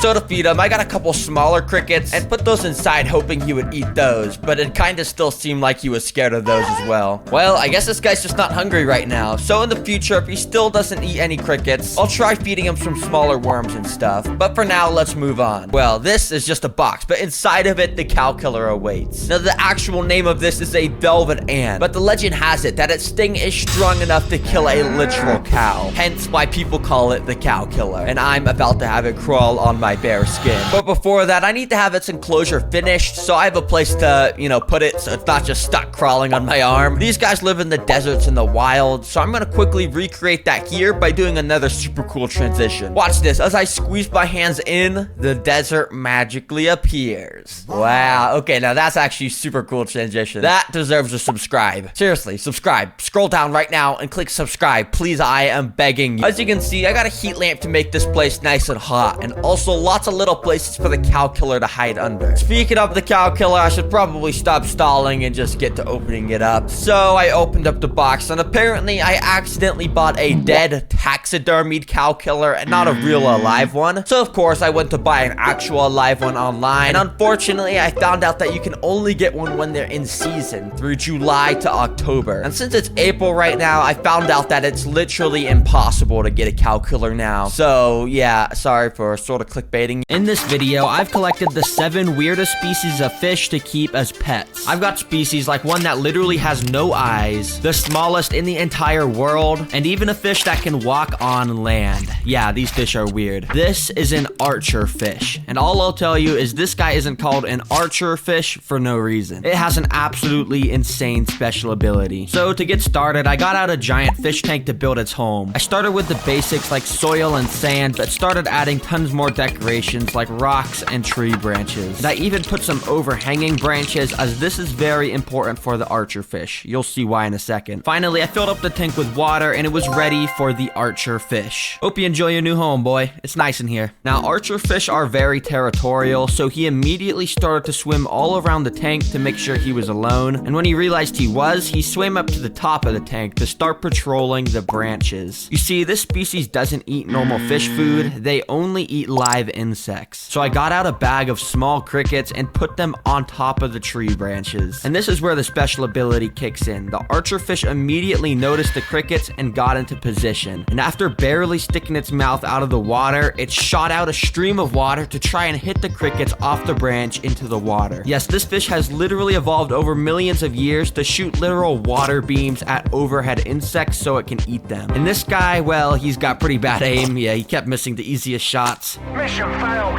We'll get him next time. But eventually he knocked one in the water and swam right up to it to gulp it up. And yeah, he wasn't good at that either, but he eventually got it. Oh, you got it. Dang, that was actually super cool. Yeah, I know it looks like there's nothing in here, but that's because this thing is called an Amazon leaf fish. It literally almost never moves, and in fact, the only way you can tell it's a fish is its super tiny fins and its eyes. But don't let this thing fool you. It's actually a fierce predator that will eat anything. But to show you that, we got to get its home built. For the tank, I wanted to make it look like the bottom of an Amazon rainforest river or lake or something. Now, I didn't really know how to do that, to be honest, but I just stacked up a bunch of pieces of wood so it looked like tree roots. And after filling it up with some water, you can tell it had this orange hue to it, and that's because I let the tannins from the wood soak into the water because it's super healthy for this fish. So I scooped him up into his brand new home, and immediately he went into hiding. Let's play a little game. You have 5 seconds to find the fish in the tank. Let's go.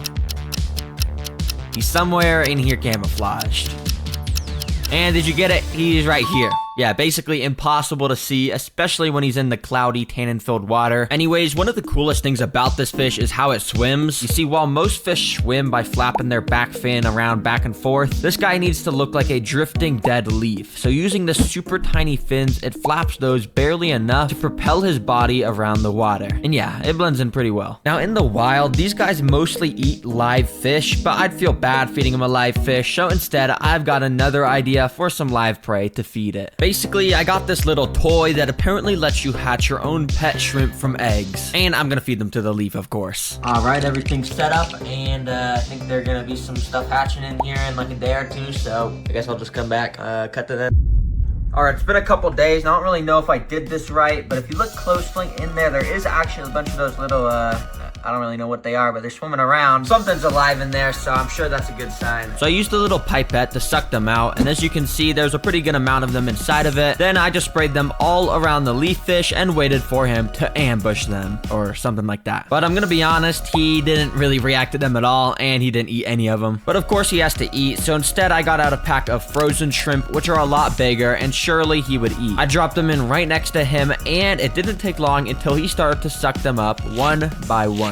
Looks like he's enjoying it. Anyways, this guy's gonna be a great pet. I've got both glass catfish and upside down catfish, which, you know, are both catfish, so they fit pretty well together. Anyways, before I show you how weird these species are, we gotta first, of course, build another tank, and this one's pretty similar to the first. Sand, rocks, wood, stuff like that, you know, and I wanted to especially make this one look like a swamp, so I even made sure the water was a little murky, and then I was done.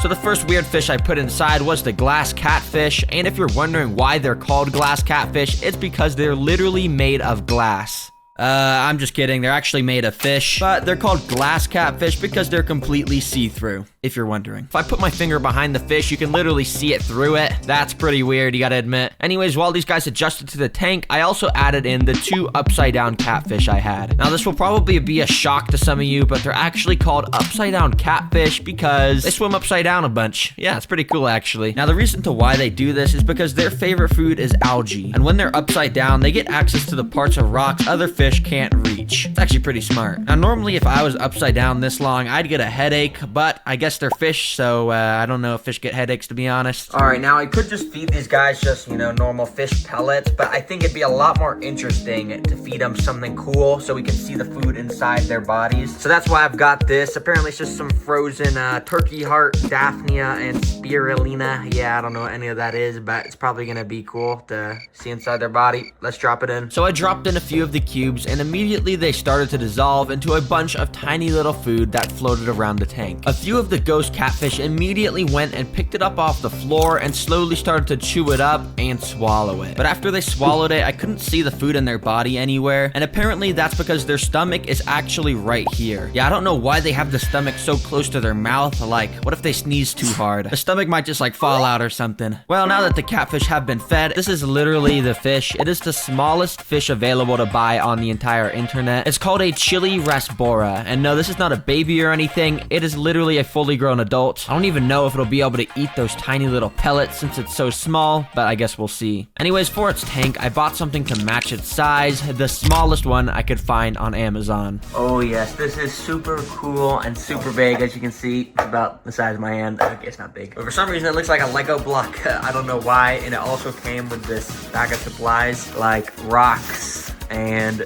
some super bad decorations. So yeah, get this trash out of here. For the build, it was pretty simple. Just some sand, rocks, and little twigs. And after filling it up with water very carefully, it was ready. All right, the little thing's ready. But I did just realize that we're actually kind of demoting him. We're giving him a smaller cage. But hey, I'm sure he won't mind. I mean, he's a small guy. Let's just scoop him up. And just be free, my friend. Welcome to your new home. Now, ignore how the water's a little cloudy in here. I can't exactly put a filter on the tank since it's way too small. But anyways, look at how much the Chili rasbora is enjoying his tank. You know, swimming around and stuff. Yeah, he loves it. To feed him, I dropped in some of the pellets like I was saying earlier, and while he was swimming around looking like he wanted to eat them, he didn't actually eat any of them. And yeah, even if he did try to eat them, I don't even think they'd fit in his mouth. Like, to be honest, it's so small, I don't even know if this thing has a brain in its head. It might just be on, like, autopilot, going around in random directions 24/7. Bruh. But anyways, if you thought I was gonna keep this guy in here, you are wrong. That would actually be kind of mean, since they need a lot more room than this to swim around. So I scooped him up and actually added him in the tank with the catfish, since those aren't aggressive at all, and it has the perfect conditions. And I even added in 5 more of the same Chili rasbora species so they could school up and be friends with each other. Very cool. Anyways, these are eyeless cavefish, and as the name suggests, these fish quite literally have no eyes. You're probably wondering how it even eats food, swims, or does anything. I don't really know, but I guess we're gonna find out. But first, I got out the tank and started to attach rocks to the back because I want to make this fish tank look like a cave, because you know, we're putting eyeless cave fish in here. We got to make it look like their natural habitat. And once all the water safe spray foam dried, I filled the bottom up with a bit of soil, sand, plants, decorations, and all that stuff. All right, so I was trying to make this look like a cave, and it's not the absolute best, but hopefully you get the vision. You know, it's a cave. Anyways, I filled it up with water and got the weird eyeless fish out. Okay, if I'm being honest, I'm kind of confused on what these guys are gonna do when I put them in here. I mean, they literally don't have eyes, so are they just gonna like swim right into a rock and get brain damage or something? I don't know. I guess we'll see though. So I released them in one by one, and as I expected, this guy straight away swam right into a rock. Bruh. But apparently that was just a one-off occurrence, because for the most part they actually acted pretty similar to normal fish. So before I fed them some food, I did some research to figure out how they act so normal, and figured out it's because they have this thing on their body called a lateral line system. Basically, it's a bunch of nerves that can detect super slight water vibrations and help them navigate around. Okay, now this is the fun part. Since these guys are blind, we're gonna see if they're actually able to even eat food. I got these pellets. So I sprinkled them in, and they started to sink to the bottom. And almost immediately, the fish's insane scent of smell kicked in, and one started to go crazy. And within seconds, the rest of them joined in, and as you can see, they were going insane, eating up all the food off the floor like a bunch of piranhas. Yeah, eyeless cavefish are super cool and super weird. Now, the walking fish in this container is actually called a mud skipper, but this one in specific is named Franklin, and he appeared in my most popular video. But it's been 6 months, and he's changed a lot, so I want to show you the new and improved Franklin. But before I continue, can do that, I want to build him a new home since his old home that I built for him is pretty old at this point. So I got out an enclosure and started by putting lava rocks along the middle and using spray foam to seal them up. You see, for walking fish, you need a land area, but also a very shallow water area so they can stay wet and swim around. And first, I started with the water area by putting down some aqua soil, sand, and then some rocks and pebbles to make it look more natural. And I finished it off by sticking around some sticks. See what I did there? Sticking around the sticks? Yeah. Anyways, for the land area, I used some coconut fiber for the base and covered it in a different type of dirt, which will have a more mud-like consistency once water is added. I finished it by putting some sticks around and a little bit of moss. Simple, but good. The final step was to add in water to the right side and then also a bunch of water to the dirt to make it muddy. All right, you can see after we added the water, this basically turned into like mud, which is perfect for the mud skipper, of course. But the problem with this is it's super moist and mold can actually grow here super easily. So to fix that, I've got this pack of springtails, which are basically they're little bugs and they eat mold and stop mold from growing. So yeah, I'm just gonna put them in there like that. Nice. Just like that, the enclosure was finished and ready for Franklin to be added. Welcome to your new home, buddy. Oh my gosh, he's so cute. Now, if you didn't see the previous video about the walking fish, basically, they can swim around like a normal fish as expected, but in reality, they actually spend most of their time out of the water. And as you can see here, he is an absolute expert at that. As long as their skin is wet, they can breathe just fine outside the water, just like a frog or something. Now, if you guys saw the last video about the walking fish, Franklin is actually deathly as scared of crickets, but it's been about 6 months since then, and well, I got some good news, guys. He kind of likes to eat crickets now, and I'm about to show you exactly what it's like. It's actually pretty cool to watch. So I dropped some inside, and they immediately started to walk along the bank of the water area. Not a great idea, considering Franklin was watching their every move. But even after some of the crickets got extremely close to Franklin, he kind of just ignored them. He wasn't scared of them or anything, but he just wasn't eating them. So the crickets got off lucky today, because I guess Franklin just wasn't hungry. So if you want to know what it looks like when he eats crickets, just imagine a cricket and then imagine Franklin eating it. Yeah, basically that's it. But anyways, Franklin is easily the coolest weird fish in this video, because fish, they're not supposed to be able to walk on land. Okay, I just got this in my car, and I've got to take this home quickly to make sure the snake inside is healthy. And if it is, I'm going to revamp this trash into a dream home to give the snake inside his best life. I've got no time to waste, let's go. After getting it home, the first step was to, of course, remove the snake from the enclosure. So I have this tool to grab it. I really hope the snake in there isn't venomous. I have to be super careful. I obviously didn't want to get my hands anywhere near this enclosure since the snake could be anywhere, so I used the tool to try and take out as many of the objects as I could. And it didn't take long until when I moved this piece of paper towel, I saw a glimpse of the snake under it. Thankfully, after seeing it move, it looked like it was still in good health, so I picked it up to take a closer inspection. Okay, come on, snake. Let me get you in this temporary tank real quick. And after comparing the colors and pattern of the snake to a bunch of different species, I think I found out exactly what species it was. Okay, check this out. This is called a Kenyan sand boa, and this looks exactly like the one I got. Okay, if this is actually a Kenyan sand boa, that means it's not venomous, and I should actually be able to just go and pick it up. Are you gonna bite me? Now, at first, I was pretty scared to pick it up, but then I realized it was actually super chill and friendly and wouldn't bite me at all. Oh, look at this. Okay, from what I know, this species is actually a super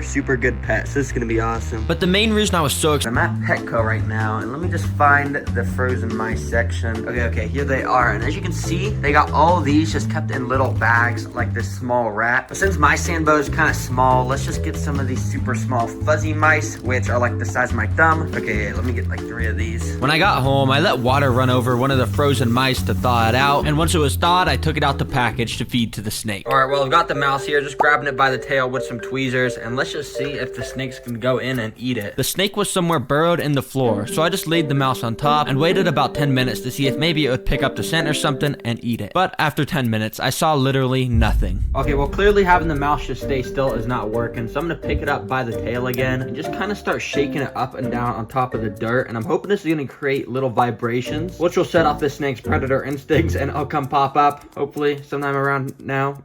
Hello? So I did that for about 5 minutes, and unfortunately not even that worked. But I think I knew why the snake wasn't coming up to eat. So to fix the problem, I drove to Petco again, and this time came home with a way smaller mouse. So I did that same thing with the smaller mouse and wiggled it above right where the snake was, and immediately this happened.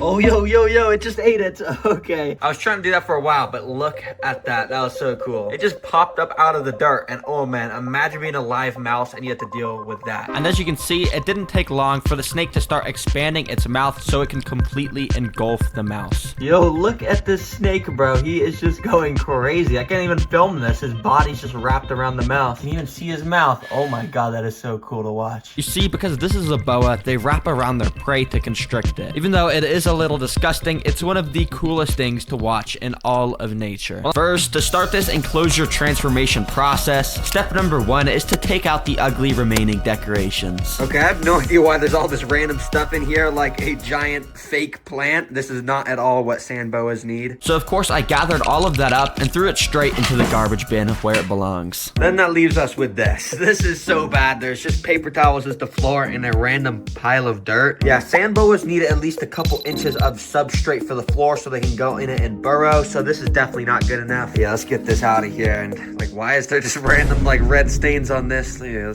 after taking the remaining dirt out, I had to finally get out a little razor and scrape off all these little piles of glue and dirt off the wall. I have no idea why they were there, but they're ugly, so they gotta go. Well, we're back to just the tank now, and this is where things get fun. You see, the first step to build the snake's dream home is to create the background. And to do that, I used some animal-safe spray foam to cover the entire back of the glass so I could attach rocks and sticks. You see, I want to create a mix of a desert and forest in this enclosure to sort of mimic the snake's natural habitat. And to complete that look, I covered the remaining foam in some sand and other foresty decorations like dirt. All right, this background's looking pretty nice and foresty, but for step 2 of making this a dream home is to put the floor and decorations in. But before I can put any dirt in here, I first have to fill it with a bunch of these clay balls and then cover those with some window screen. Now, if you're a terrarium expert, you already know what I'm doing. Basically, what I've built here will allow water to pass through just like that, but not dirt, essentially creating a drainage layer in here which will stop mold from growing. So yeah, that's pretty good. Now, for the substrate mix that goes on top, we're only going to use a little bit of sand. You see, despite being called a sand boa, it's actually better for the species to have this wood chip stuff called cypress bedding make up most of the floor. But I also mixed in some other brown foresty stuff to make it a little bit softer. Finally, I poured a few inches of that inside and covered it in a thin layer of just dirt to make it less ugly. Now for the decorations, and as you can see, I got a ton of stuff, but I want to make this interesting to watch, so start this super cool, epic building decorations montage. Let's go.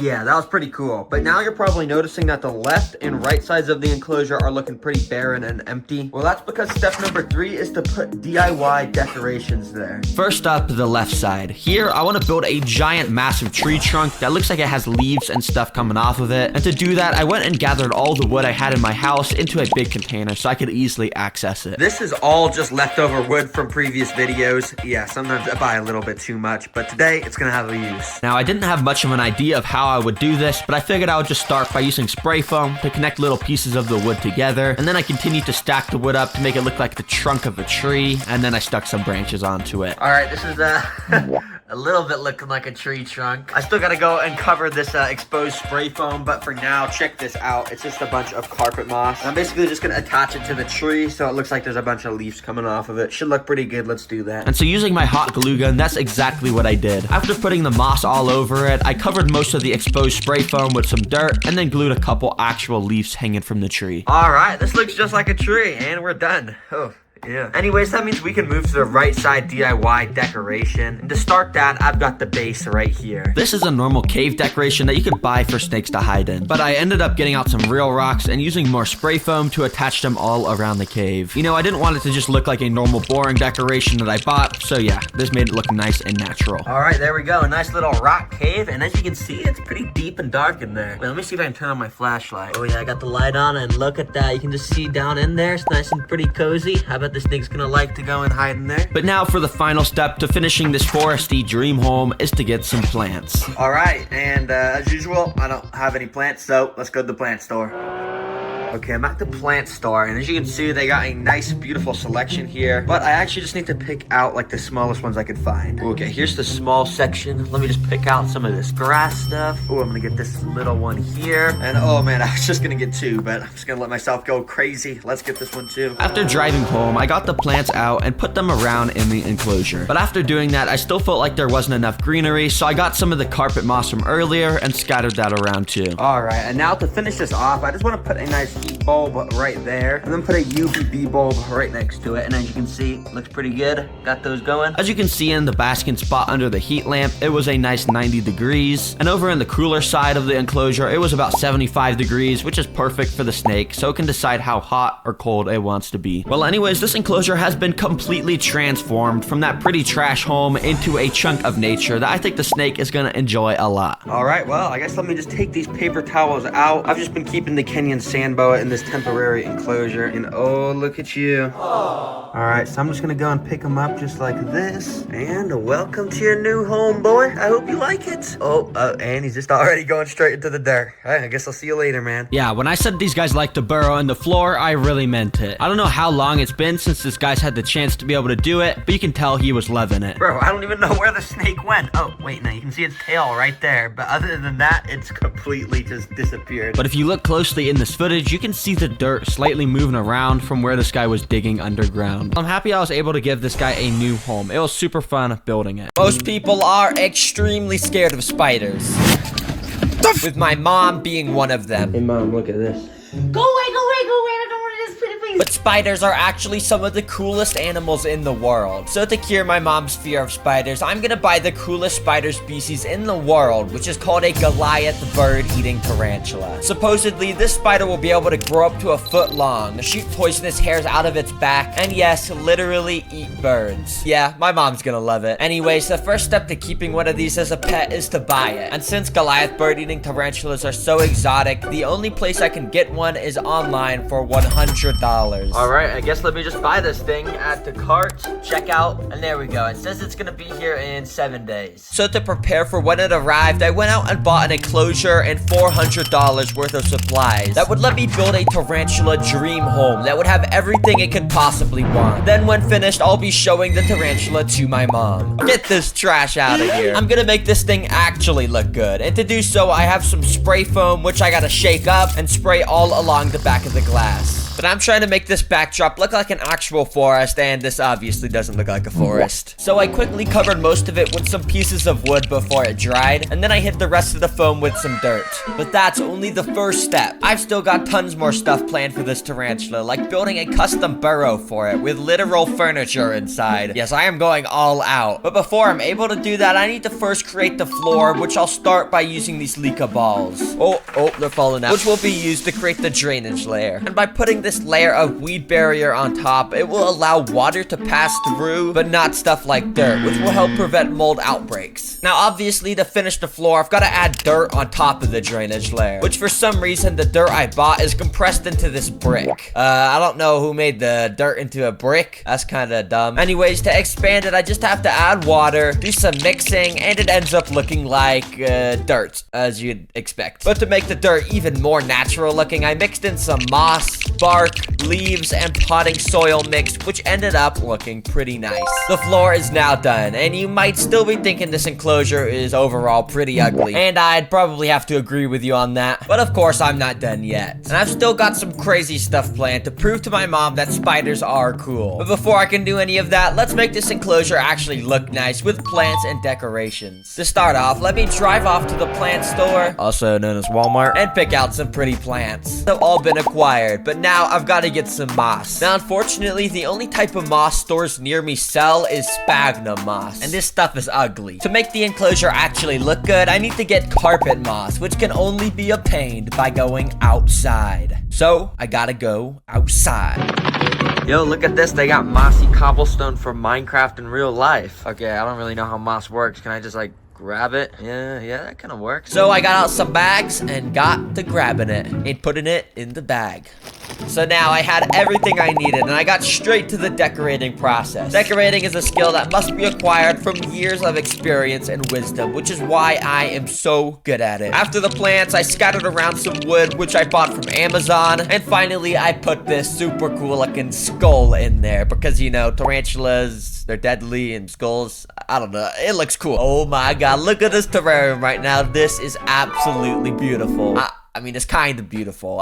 It's pretty good. Now, I could just leave it at this and add the bird-eating tarantula right now. But if I really want to prove to my mom that spiders are cool, I'm gonna have to create even more stuff in this enclosure to impress her and, of course, the tarantula too. So, like I said earlier in the video, I'm gonna create a luxurious burrow for the tarantula to sleep in. So, for the base of it, I dug out a nice big area right next to the glass, and I put a little cork bark log on top to make it nice and dark inside. But, of course, this is just a normal burrow, and I'm gonna make this thing luxurious. So to do so, I'm gonna add some decorations inside, like a picture on the wall and a rug on the floor. Firstly, I'll do the picture frame, which I designed on my computer to be a nice, beautiful picture of a bird, which supposedly the Goliath bird-eating tarantula is gonna be able to eat, which later in this video, I'll be testing to see if that's actually possible. Anyways, to finish this picture, I drove to the store to print it out and did some arts and crafts to glue the picture onto the picture frame. Okay, you gotta admit, I am an artist. I drew this picture from scratch. That deserves, yeah, you see that, what that says?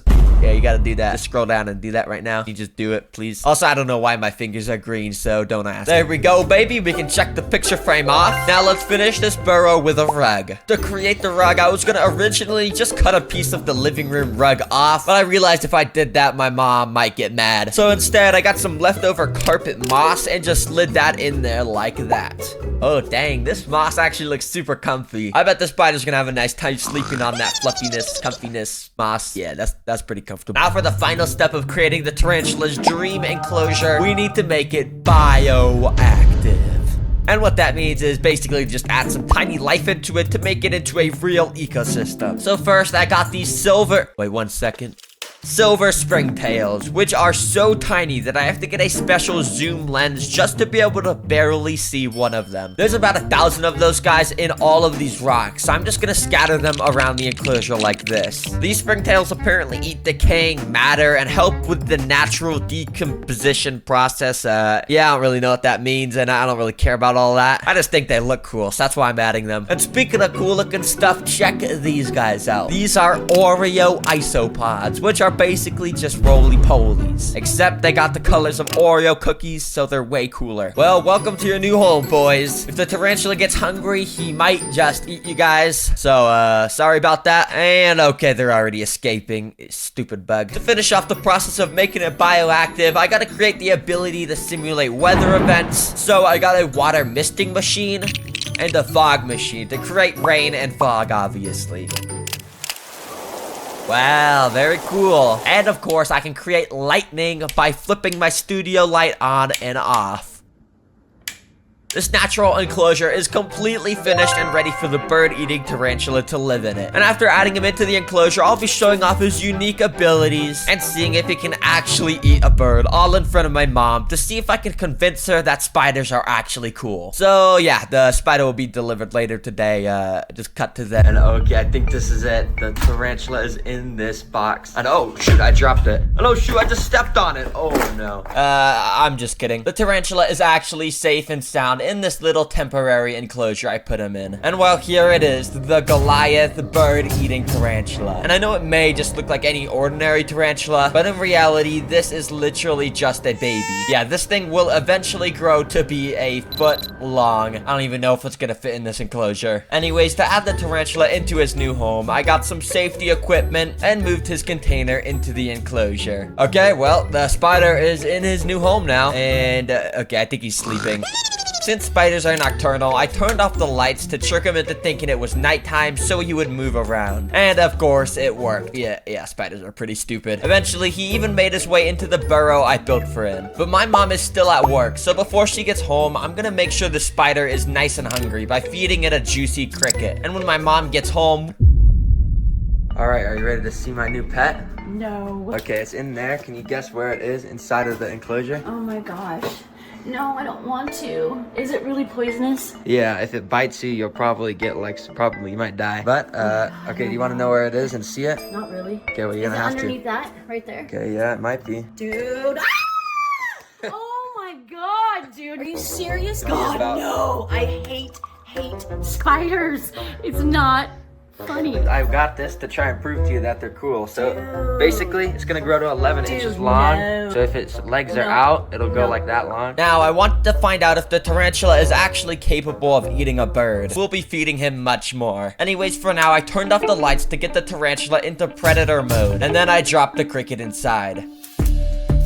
You see, tarantulas like mine have thousands of tiny hairs that pick up vibrations in the air. So this bird-eating tarantula knew there was a cricket standing right next to him. And a few moments later, he made his move. Okay, well, I think we know the tarantula's pretty hungry now. So let me wait for my mom to get home and we'll show her how cool this spider is. This is gonna be fun. In this bag is a frozen mouse from Petco, and it's humane and everything, and it's important to feed the tarantula a variety of food. I just need you to take the handle. Oh my god. Dude, I'm scared to put my hand in there, dude. You're not going. Okay, just do it. Matt? I'll move it in closer. Ew. So yeah, it's just holding on to the mouse. I think it's just puts its fangs into it. Oh my. Oh, it just hit the back of its abdomen, and you see those little orange hairs on it? Yeah. Whenever it hits the back of the abdomen, those fly in the air and they go in your eyes and poison your eyes. What the? Yeah, isn't that cool? Can it do that to humans? Yeah, if you stand too close of it, your eyes are gonna get super rashed. What? Is that cool? No, not really. Can you just stick out your hand like this and then stick it inside and pick up the tarantula? Oh, no. It's fine, it doesn't even hurt if it bites. Sure. I just showed you everything it has to offer. Do you think this is cool? And did I change your mind about spiders? Absolutely not. I didn't change your mind about spiders? Nope, we gotta get rid of it. Okay, well, I guess in hindsight, maybe buying the biggest tarantula in the world wasn't a good idea to cure my mom's fear of spiders. Well, this tarantula will make a good addition to my pet collection, and since he doesn't have a name yet, whatever the most liked comment on this video is, will be what I name him. I'll literally name him anything, so go to the comments and like your favorite suggestion. How much weight can a spider web actually hold? Obviously, they hold flies, but what about a pen? A water bottle? A dumbbell? Well, I went out and bought the spider that makes the strongest webs in the world to be able to go and test it. And without wasting any time, I let the spider loose into this massive enclosure with tons of anchor points all over the wall to ensure an enormous web could be built in here. You see, these are called golden silk orb weavers, and their silk is so strong that it's said that the military literally studied it to learn how to make bulletproof vests. Yeah, these guys are the real deal. So while we wait for this massive web to be constructed, I also want to test questions like what is the coolest spider species? Can spiders walk on water? And tons of other fun spider questions. I went and put that spider inside of this massive enclosure, and for me that was about a week ago, and since putting the spider inside of here, all he's pretty much done is spun some web at the back left corner and the back right corner, and yeah, he hasn't made a massive web in the middle. You see, spiders that make massive webs like this can take weeks in captivity to feel comfortable enough to do it, just because the environment is totally different from the wild. Now, I usually would just keep waiting to be able to find some spider webs in the wild myself. And guys, I brought the backpack so we can test a bunch of items in the spider webs to see what is the heaviest item they can hold. Now, after I found this first pretty tiny spider web, I got out the backpack to take out the lightest item to test the weight of crickets, which obviously you can see this web is able to hold it just fine. Webs like this are literally designed to be able to hold insects. You see, even just this is impressive because if these spiders were scaled up to how big humans were, it'd basically be the equivalent to a human being able to make a web that could hold 125 pounds, based on some complex math, which I'm not going to go into. All right, but we knew that was going to be able to hold a cricket. Our next item we got to test, though, is a $20 bell, which actually weighs double the amount as what a cricket weighs. And also, it's a lot bigger, so let's see if a bigger web can hold this. Like I said, this web is a bit bigger, and it should be able to hold this even though the weight is double the amount. And after kind of finding the right place to balance it, boom, just like that, the $20 looks like it's just floating there. But it's actually being held by the web. And when ranked on our human scalability, that money is the equivalent to a human making a web that could hold 250 pounds. We're getting heavier. But the next item is this empty pen casing, which is 5 times more heavy than that money. Now, if you're wondering how the web handled against this, well, you'd probably be surprised that it actually held without too much of a problem at all. Meaning this is basically the equivalent to a human web holding over 1,000 pounds. Now we're getting heavy. And now the last item I've got is a water bottle, which is obviously a lot heavier and also a lot bigger than all the other stuff I've tested. And I know it's not a dumbbell like I said at the start, but hey, I'm not trying to just destroy this web for no reason at all, because yeah, that would definitely destroy it. But yeah, let's test if this can hold the water bottle. Now with the pen and money already weighing this web down, it wasn't looking too promising, but I still tried my best to perfectly align the water bottle in the web so it would hold. And when I let go of the water bottle, it fell apart. I got the cutest spider right in here. They're called jumping spiders, and I mean, just look at them. While every other spider is evil and just straight up nasty looking, these guys are super fluffy, and they got all these little cute eyes, arms, and everything about them is just lovely. Oh my gosh, they're so cute. In fact, these spiders are so cute, they literally made an entire animated show about them called Lucas the Spider. And dang, this is pretty entertaining, but also it's not very accurate, because if this is real, the spider would definitely be eating the fly. Because even though these guys are so cute, they're called jumping spiders because of their insane ability to jump towards prey and eat them whole. Yeah, they probably aren't so cute to the prey. So you already know, I got a little home built for this guy. I went and put him inside, and I got out a cricket to feed him. Yeah, but this cricket is pretty big for the jumping spider, so if it's able to eat this thing, that'll just show how insane they are despite being super duper cute. Now what I did was immediately showed the jumping spider the cricket to let him know it was feeding time. And while I was showing it to him, you could see he was actually being pretty nice and wasn't just straight up attacking it, actually was kind of backing off. So I decided to let the cricket loose, and a little later I noticed the cricket was standing literally right next to the spider. And yeah, the jumping spider just wasn't eating it for some reason. Dang, maybe that little animation I was watching was accurate, and maybe jumping spiders are actually very friendly. Or maybe mine was just not hungry right now.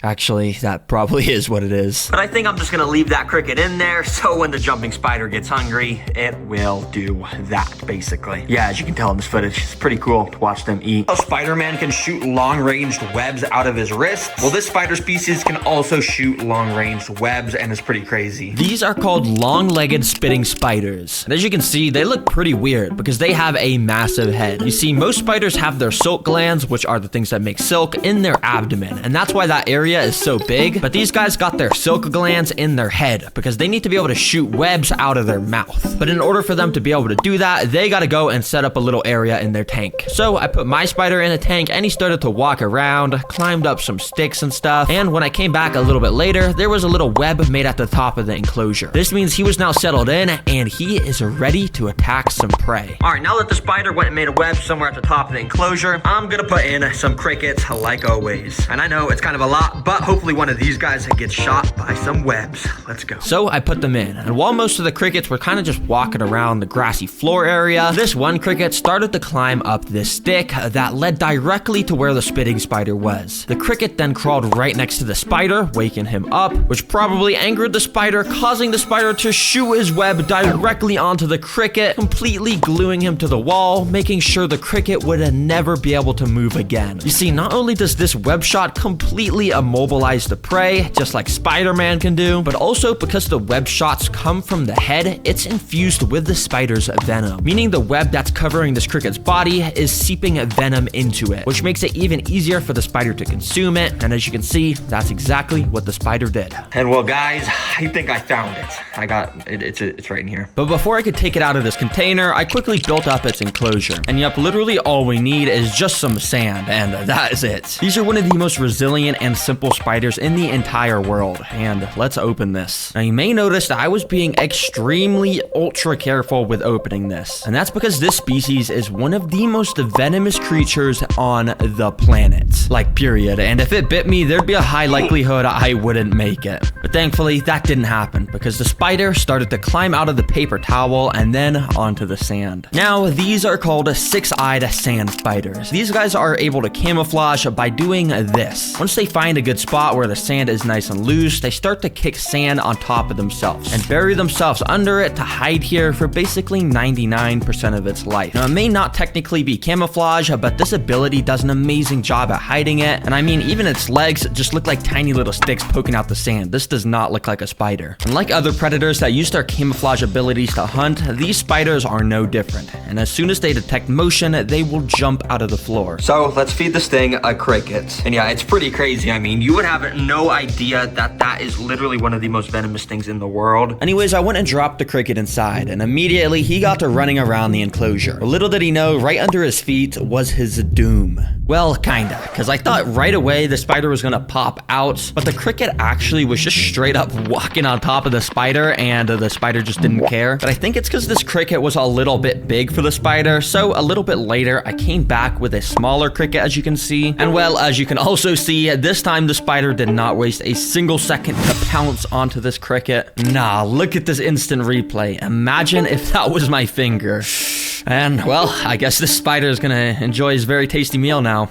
Nice. All right. Yeah, you might be thinking, heck no, TerraGreen, are you stupid? If a spider walked on water, it would just fall in and drown. But I think I actually found a spider species that actually can walk on water. And I've heard they can also do tons of other crazy stuff. So I built it up the perfect environment with both a water and a land area to get this experiment started. Now, I very carefully let the spider loose because obviously, as you can tell, it's extremely large and creepy. I'm still kind of scared of spiders. But eventually, the spider ended up crawling out of the container. All right, now that he's out of that container and on the land section, hopefully he now goes and walks in the water. Let me see if maybe I can move him over there. I don't want to. Oh, he's doing it. Yep, and just like that, the spider started to defy the laws of physics, kinda. I know it looks like the spider is just sort of floating on top of the water, but it actually has completely perfect control to be able to walk around on top, just like it was solid ground. Yeah, it's actually insane, but these spiders are able to do this because of their legs, which are covered with these super tiny water repellent hairs that make them buoyant on top of the water. But these guys didn't just evolve to walk on the water for nothing. They did it so they could hunt where no other spider could. While most normal spiders just sit on a web all day waiting for the prey to come to them, these guys are active hunters and instead are able to pick up these slightest vibrations in the water to know exactly where the stuff is to attack it. So I want to see if this fishing spider will try and dive under the water for some crickets. This should be very interesting. I've heard crickets are these guys' super favorite food, if that makes sense. Yeah, they really like them though. Yeah, now I was gonna try and take my time with this, but you see I accidentally dropped the cricket in, and right away the fishing spider went insane and pounced on it without wasting a single second, and the cricket was now just straight up in the fangs of this insane predator. But I didn't really get a good view of it attacking the cricket, so what I actually did was took the cricket from the spider so I could see if I could get the shot one more time. And this time the spider once again pounced onto the cricket as soon as it saw it. And obviously it's pretty creepy and you can see those legs moving. It's very scary actually. But you could see from under the water, the cricket had no chance of escape. And it was now getting eaten as the spider walked up onto the land to finish eating it there. All right. I instantly dropped it into a little enclosure I built for it. You see, they're called trapdoor spiders because they build trapdoors. Basically, over the course of a few hours, they dig out a hole in the ground. Then they coat the inside of that hole with a special kind of silk they produce that allows it to essentially turn into a functional trapdoor that they can surprise prey with. And while I wasn't able to catch mine building the trapdoor, the next morning I came back to find this area looking pretty different. And based off of this suspicious moss and silk tripwires, I'm pretty sure the spider set up his trapdoor right here. So I suspect if I put a cricket in, the spider will jump out of the trapdoor to eat it. Immediately, the cricket got to walking around, and this enclosure isn't super big, so it wasn't long until the cricket was right next to the trapdoor. Now, you see these silk lines. Like I said earlier, they are tripwires that are directly connected down to where the spider is located. So if something were to touch one of these tripwires, the spider would instantaneously know exactly where to strike. And well, guys, it is insane to see this because like 20 seconds later, the cricket walked over the trapdoor onto the tripwire, and the cricket is now it's just gone. Check out that instant replay. Oh my gosh. The fact that the spider is just born with the ability to know to do this is so insane. And if you thought that was cool, bed bugs are tiny parasites that hide in your bed and suck your blood while you sleep. The website that will literally sell you 10 bed bugs. Now, I don't think these are meant to be kept as pets, but hey, $20, what could go wrong? Let's just buy these. So in this video, I'm gonna build a home for them, document exactly what it's like to have bed bugs as pets, and literally feed them my own blood at the end of the video. Yes, I'm not kidding. I don't know why I'm gonna do this to myself. Anyways, until the bed bugs got delivered, I got an enclosure to build their home. Now, I'm pretty sure there's no documented case of anyone keeping bed bugs as a pet, so I figured out what they need myself. Yeah, all these supplies are for the bed bugs. Anyways, first up, I started to pour some coconut fiber dirt into the enclosure for step number 1, the floor. You see, for most of the floor, we want to use this dirt material, but that's not it. We actually want to pour a layer of sand on top of it, just like this. You see, I'm doing this because bed bugs would be almost impossible to spot if they were just on dirt, but on the sand, I should be able to see them perfectly. And I really got to make sure I keep track of every bed bug, because if they escape, let's just say I'm not going to be sleeping too well. Why am I doing this? Anyways, I finished off the floor by creating some little sand mounds in the back that I would soon be able to cover in decorations. And speaking of decorations, for step number 2, we're gonna put in the natural decorations. For those, I got out some simple stuff like cork bark, spider wood, and some gray stones, and strategically placed them around in the sand. I even stacked a few pieces of wood in this corner and covered the top in some moss to make it look like a tree. Yeah, it's pretty cool. I'm an expert designer, as you could tell. And all this stuff is gonna be perfect because bed bugs like to hide under tight little spaces just like these, which is also why they like to hide under mattresses. Yeah, it's pretty cozy under there. To finish off the natural decorations, I planted a bit more moss around just to add some more color and bring the whole thing to life. Alright, now for the next step, it's time for the artificial decorations. And basically what that means is I literally want to build a mini bed from scratch to put in the middle of this enclosure to see if the bed bugs will prefer to hide under natural decorations or if they really just love beds. So I'm gonna buy some fabric and then I'm gonna fill that fabric with cotton. Then I'm gonna sew the ends of it together and probably it'll look something like a bed, but I don't know if it's actually gonna work because I've never really properly sewed before, but yeah. Anyways, I grabbed all the materials needed and drove home. So anyways, like I was saying at Walmart, we first just put down the fabric like this. And I said I was gonna use cotton, but I found something that would work even better, which is this giant like foam board. And so with that foam, I cut out a bed shape, then cut the fabric and got to sewing. Honestly, I had no idea what I was doing. I was kind of just threading the string through randomly, and it ended up looking pretty trash. And eventually the string came apart, so I decided I would just do it the old-fashioned way with some tape, and in no time it was done. Now, of course, I'm gonna put this in the middle of the enclosure, but that's not all I'm gonna do. You see, the reason bed bugs love mattresses so much is because they smell like humans. So basically what I need to do is make this mini mattress smell like me. And I have the perfect idea for how to do that. So I got out my bike helmet, lined a little towel rag along the front of it, put it on, and started to go for a bike ride. So basically, I'm just gonna ride around for like 20 or 30 minutes, and that towel I put in my helmet should absorb all the sweat, and then I can just basically squeeze it on that little mini mattress. Yeah, I'm a genius, I know. So I went on my little ride up and down some hills, you know, and when I got home, I took the rag off my helmet to see if it would work. Okay, I think there's like a solid amount of sweat on this, so I guess let me just go and try and squeeze it on top of this. Come on, just get a little bit of sweat out. Oh, shoot. Okay, wait, that's actually a pretty good amount of sweat. Dang, wait. Okay, this is kind of nasty, I'm not gonna lie. And there we go, it just kind of looks like someone peed in the bed now, but hey, this should smell like me now. Well, now that the mattress is done, it's time to move on to the final step, which is a DIY technology. Now you see, bed bugs are attracted to an air molecule called CO2 because it's the same molecule that humans breathe out. And since bed bugs love that smell so much, I'm gonna build my own custom CO2 emitter right there, and then I'll test to see if the bed bugs like go flock towards the smell. I don't know, it'll be cool though. Now to make a CO2 emitter, you first gotta get out a nice large soda bottle and pour all the soda out. Well, technically you don't have to pour it out, it's just not healthy to drink that much soda, so yeah, that's why I'm pouring it out. Anyways, then you get the empty soda bottle and fill it up with some special ingredients. First, we fill it up almost entirely with water, and then add like 2 cups of sugar. And then the final step is to add some yeast in here, which is the same thing you use to bake bread. Basically, all those ingredients I just added are gonna react and do some science, and basically, out the end of this tube that I attached, a bunch of CO2 is just gonna come out, and yeah, I'm just gonna see if the bed bugs go and smell it or something. I don't know. Well, the bed bug enclosure is now finished, and that means it's time to add those nasty creatures inside and be the first person to have pet bed bugs. Literally doesn't have a roof. Well, I forgot one important step, escape-proofing the enclosure. But don't worry, because I've kept ants before, and I actually got this special serum for the ants that prevents them from escaping, and I'm just hoping that it'll do the same for the bed bugs. Basically, you just get out a little cotton ball, put some of the special serum on the end, and rub it in along the top edges of the enclosure. Alright, now even if the bed bugs are able to climb the glass, they're gonna climb up, and then they're gonna get to this stuff, and basically it's just super slippery, so they're just gonna slide right off. And then finally, I'm just gonna put this top on it just like that. That won't actually do anything because these holes are pretty sure too big. Yeah, the bugs could probably just fit through it. All right, well, here they are, the bed bugs. They literally just got delivered, so thankfully they weren't sitting in the snow too long. But as you guys know, I'm not exactly too thrilled to be keeping these as a pet because like I said, I'm literally going to let them be sucking the blood out of my arm.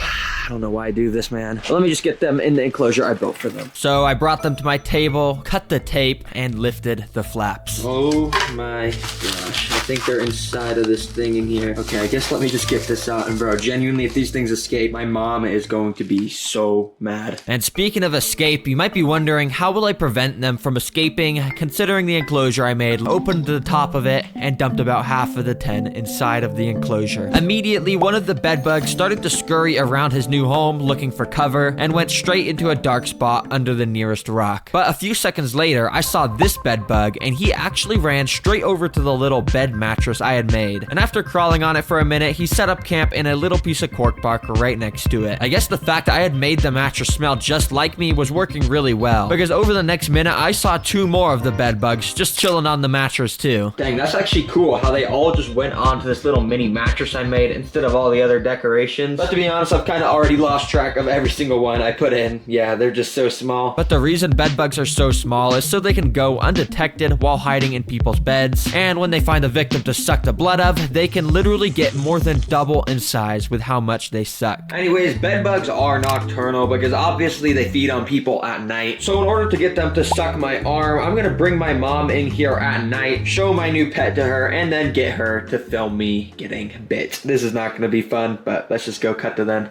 You have to guess what pet is in there based on the stuff. I'm gonna guess. I'm thinking a spider. A spider? A spider. Well, it's a bug, and I'm just gonna tell you what it is. It's, well, don't get mad at me, seriously. It's bed bugs. No, it's not, dude. Yes, it's pet bed bugs. That's funny. That's not cool. It's pretty funny. Okay. No, dude. Okay, so to attract the bed bugs, I built this little contraption. Basically, I just take that off, and I'm just gonna pour some of this stuff. It's yeast. But basically, this is gonna have a chemical reaction in this bottle, and after I shake it up, it's basically gonna produce carbon dioxide, which is CO2. I'm just gonna leave this tube here, and we'll just see if any bed bugs come out, so you can see them.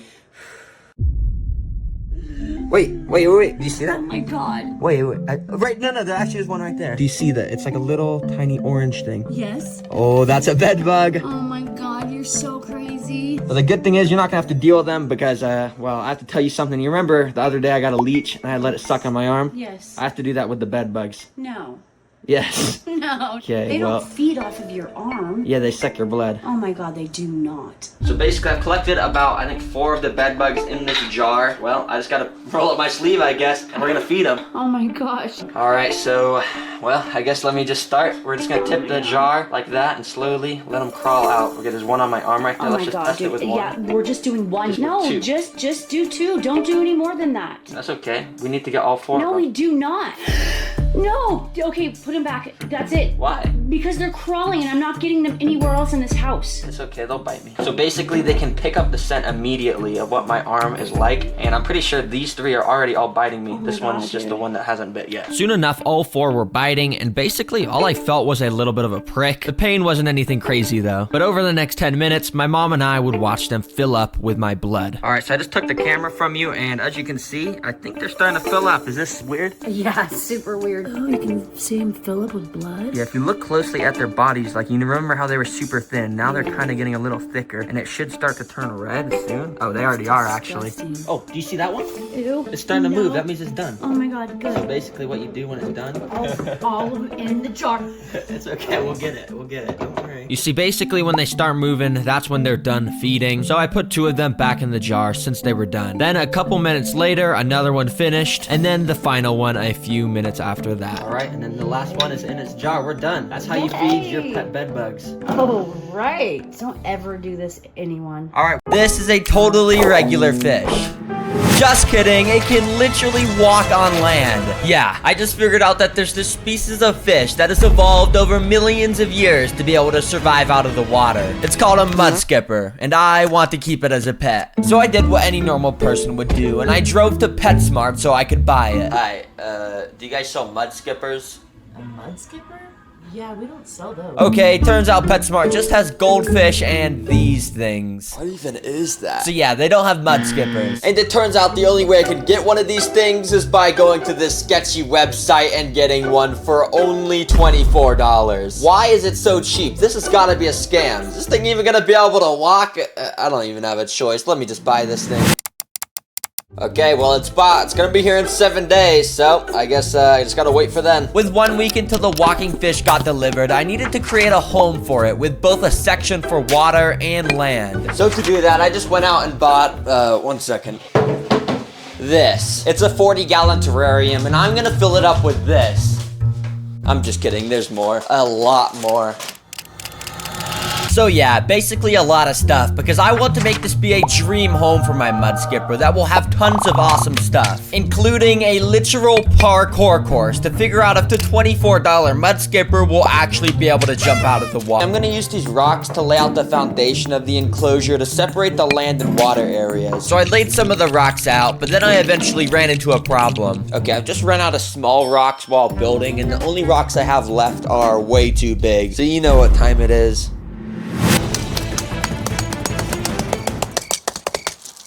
There we go. So I continued building up the height of the rocks like this, because I'm planning on building a waterfall here with a working water flow, so the walking fish will be able to play around in it. Now to fill in the gaps, I've got to use this spray foam to, you know, spray it.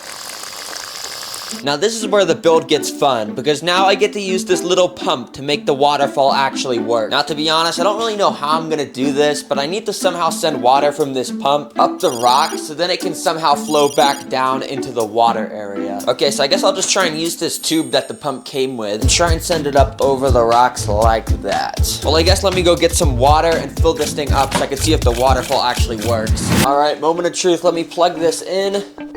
And it's plugged in, and wait, is it working? Kind of. Okay, this is more of just like a sewage pipe than a waterfall, but oh god, why is the water turning brown? What is going? Since it wasn't working very well, I decided to get some more water and add that in to see if it would help. Okay, with more water, the water pressure of the waterfall goes up a lot. Bro, what is this? Can you stop going?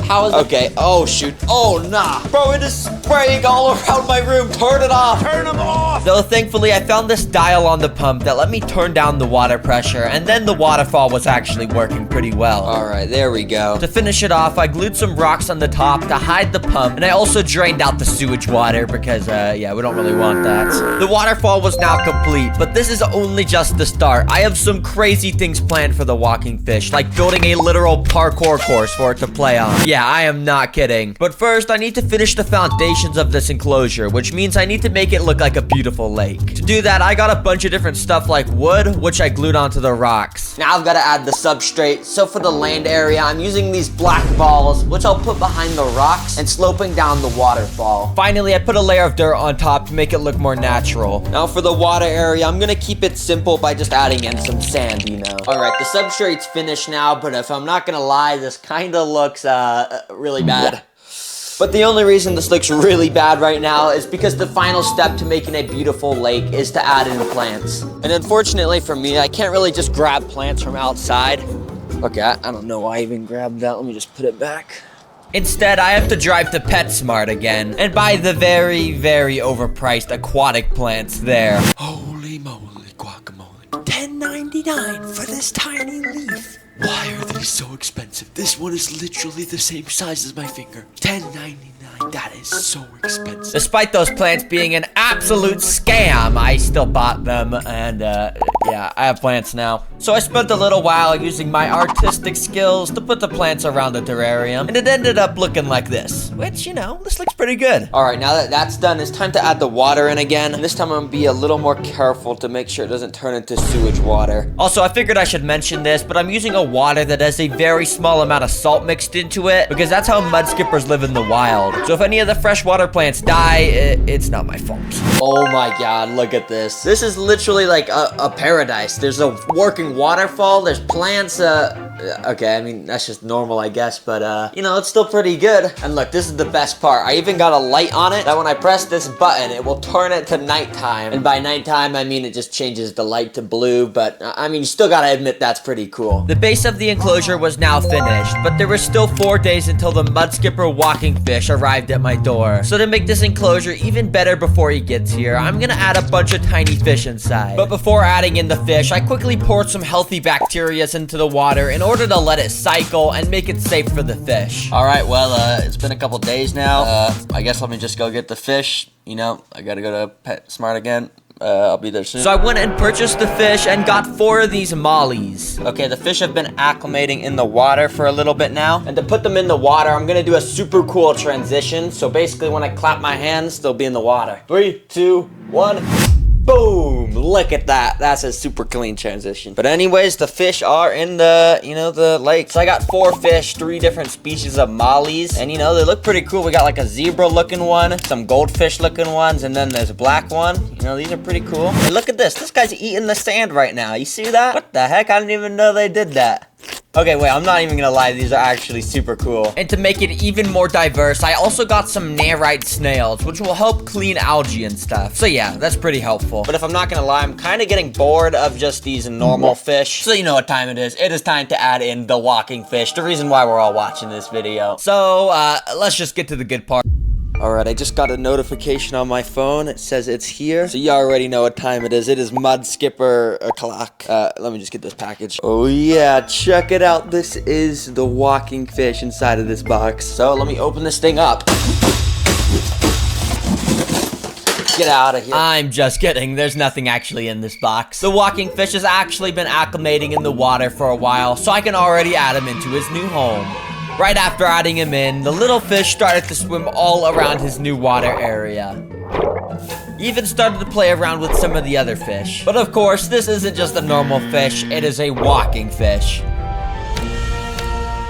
And this little guy clearly knew how to do that very well. Oh my god, this guy is just walking around on land. This is so cool. Mud skippers are able to defy the law of fish because they have not only the ability to breathe through their gills like all fish, but also through their skin while it's still wet. So in fact, mud skippers will actually spend more time out of the water than in the water. So I don't really know if they can even really be considered a fish at that point, but I mean, it still looks like one. But the best part of this video is coming up now, where I'll be feeding the mud skipper all types of food, including live insects, to see which he likes the most. Then I'll build him a parkour course, and if he can successfully complete it, I'll give him unlimited of whatever his favorite food is. But of course, this little guy's first gonna need a name. So after searching through thousands of options, I came across the perfect name. This walking fish will be called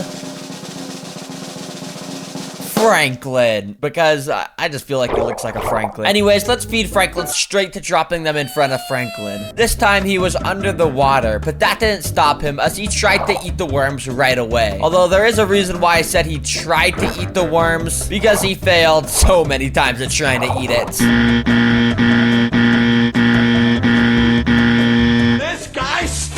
And eventually another fish just tried to take it from him, so he just swam away. But a little later, while Franklin was chilling on the land area, I dropped another worm right in front of him, and this time he leaped onto it and absolutely devoured it. Wait, is he going under the water with it? Wait, I think he just swallowed it whole. Dang. While it's clear that Franklin likes mealworms, it is a little bit hard for him to hunt them, so I don't really know if he's even gonna try and eat them, but I dropped them in anyways. The cricket started to slowly move around in the water, and Franklin definitely noticed.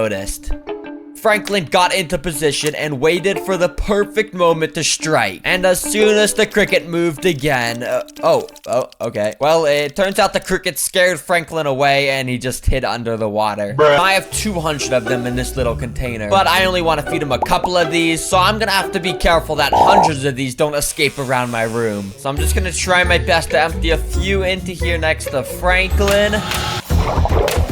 And oh dang, he is going crazy. About 3 flies had dropped in, and Franklin had instantly sucked up 2 of them. But one of the flies had managed to escape onto a little leaf. But of course, I wasn't gonna let him get away, so I scooped him up and brought him over to Franklin. I will be honest though, his hunting skills did need some work as it took him a couple tries just to eat this tiny little fly, but eventually he got it down. Clearly Franklin loves houseflies. Well, now it's time for the best part of the video, where I'll be building Franklin a parkour course to test how good he is at jumping. Now you might be wondering how I'm actually gonna create this, and well, to be honest, I don't know. Like actually, I do not have a plan at all. But I guess I'll just start with something I already have, which is this plastic stuff. And I'll quickly just create some little pillars that the fish will have to jump to. Now we just gotta put these into place in the floor, and boom. Here's the game plan. There's 3 of these pillars that the walking fish will have to go from jump to jump. And if he gets to the final pillar, I'll give him unlimited houseflies to eat, since that's his favorite food. Alright, well the course is built, so I guess I'll just wait and see if he'll complete it. 2 hours later. So Franklin never even tried to complete it on his own. I don't really know what I was expecting. So instead, I got some tweezers and mealworms to try and bring him towards the course. But it seemed like Franklin was scared of the tweezers, so I just had to keep repeatedly dropping the food in the direction I wanted him to go in. And once he tried to eat it, I picked it up and repeated the process. It eventually worked to get Franklin over to the start of the parkour course, but this is the hard part, because now he actually has to jump from platform to platform. So I tried the same strategy of dropping mealworms, but it was taking forever. So I had to make it a little easier for him by putting some mud leading up to it. So now it's not really a parkour course, it's more just like a walk-core course. But after doing that and switching over the flies, Franklin started to make a little more progress. But this is where it got hard for Franklin, because while he could make it up to the first platform multiple times, he just wasn't going to the second platform at all. And he definitely wasn't going to go to the third platform. So I just removed that and decided if he made it to the second, then he would win the unlimited flies prize. So I continued trying to bring him there for literally 2 hours, but Franklin just kept abandoning mission on the first platform over and over. Mission failed. We'll get them next time. So to be honest, I just gave up and scooped Franklin up onto it because I still wanted to give him unlimited flies. Yay, Franklin, you totally just did that by yourself. Now you get unlimited flies. Here you go, boy. Eat up. Eat up. Oh my god, there's so many flies. No, they're getting away. They're flying around my room. And of course, Franklin really enjoyed those flies.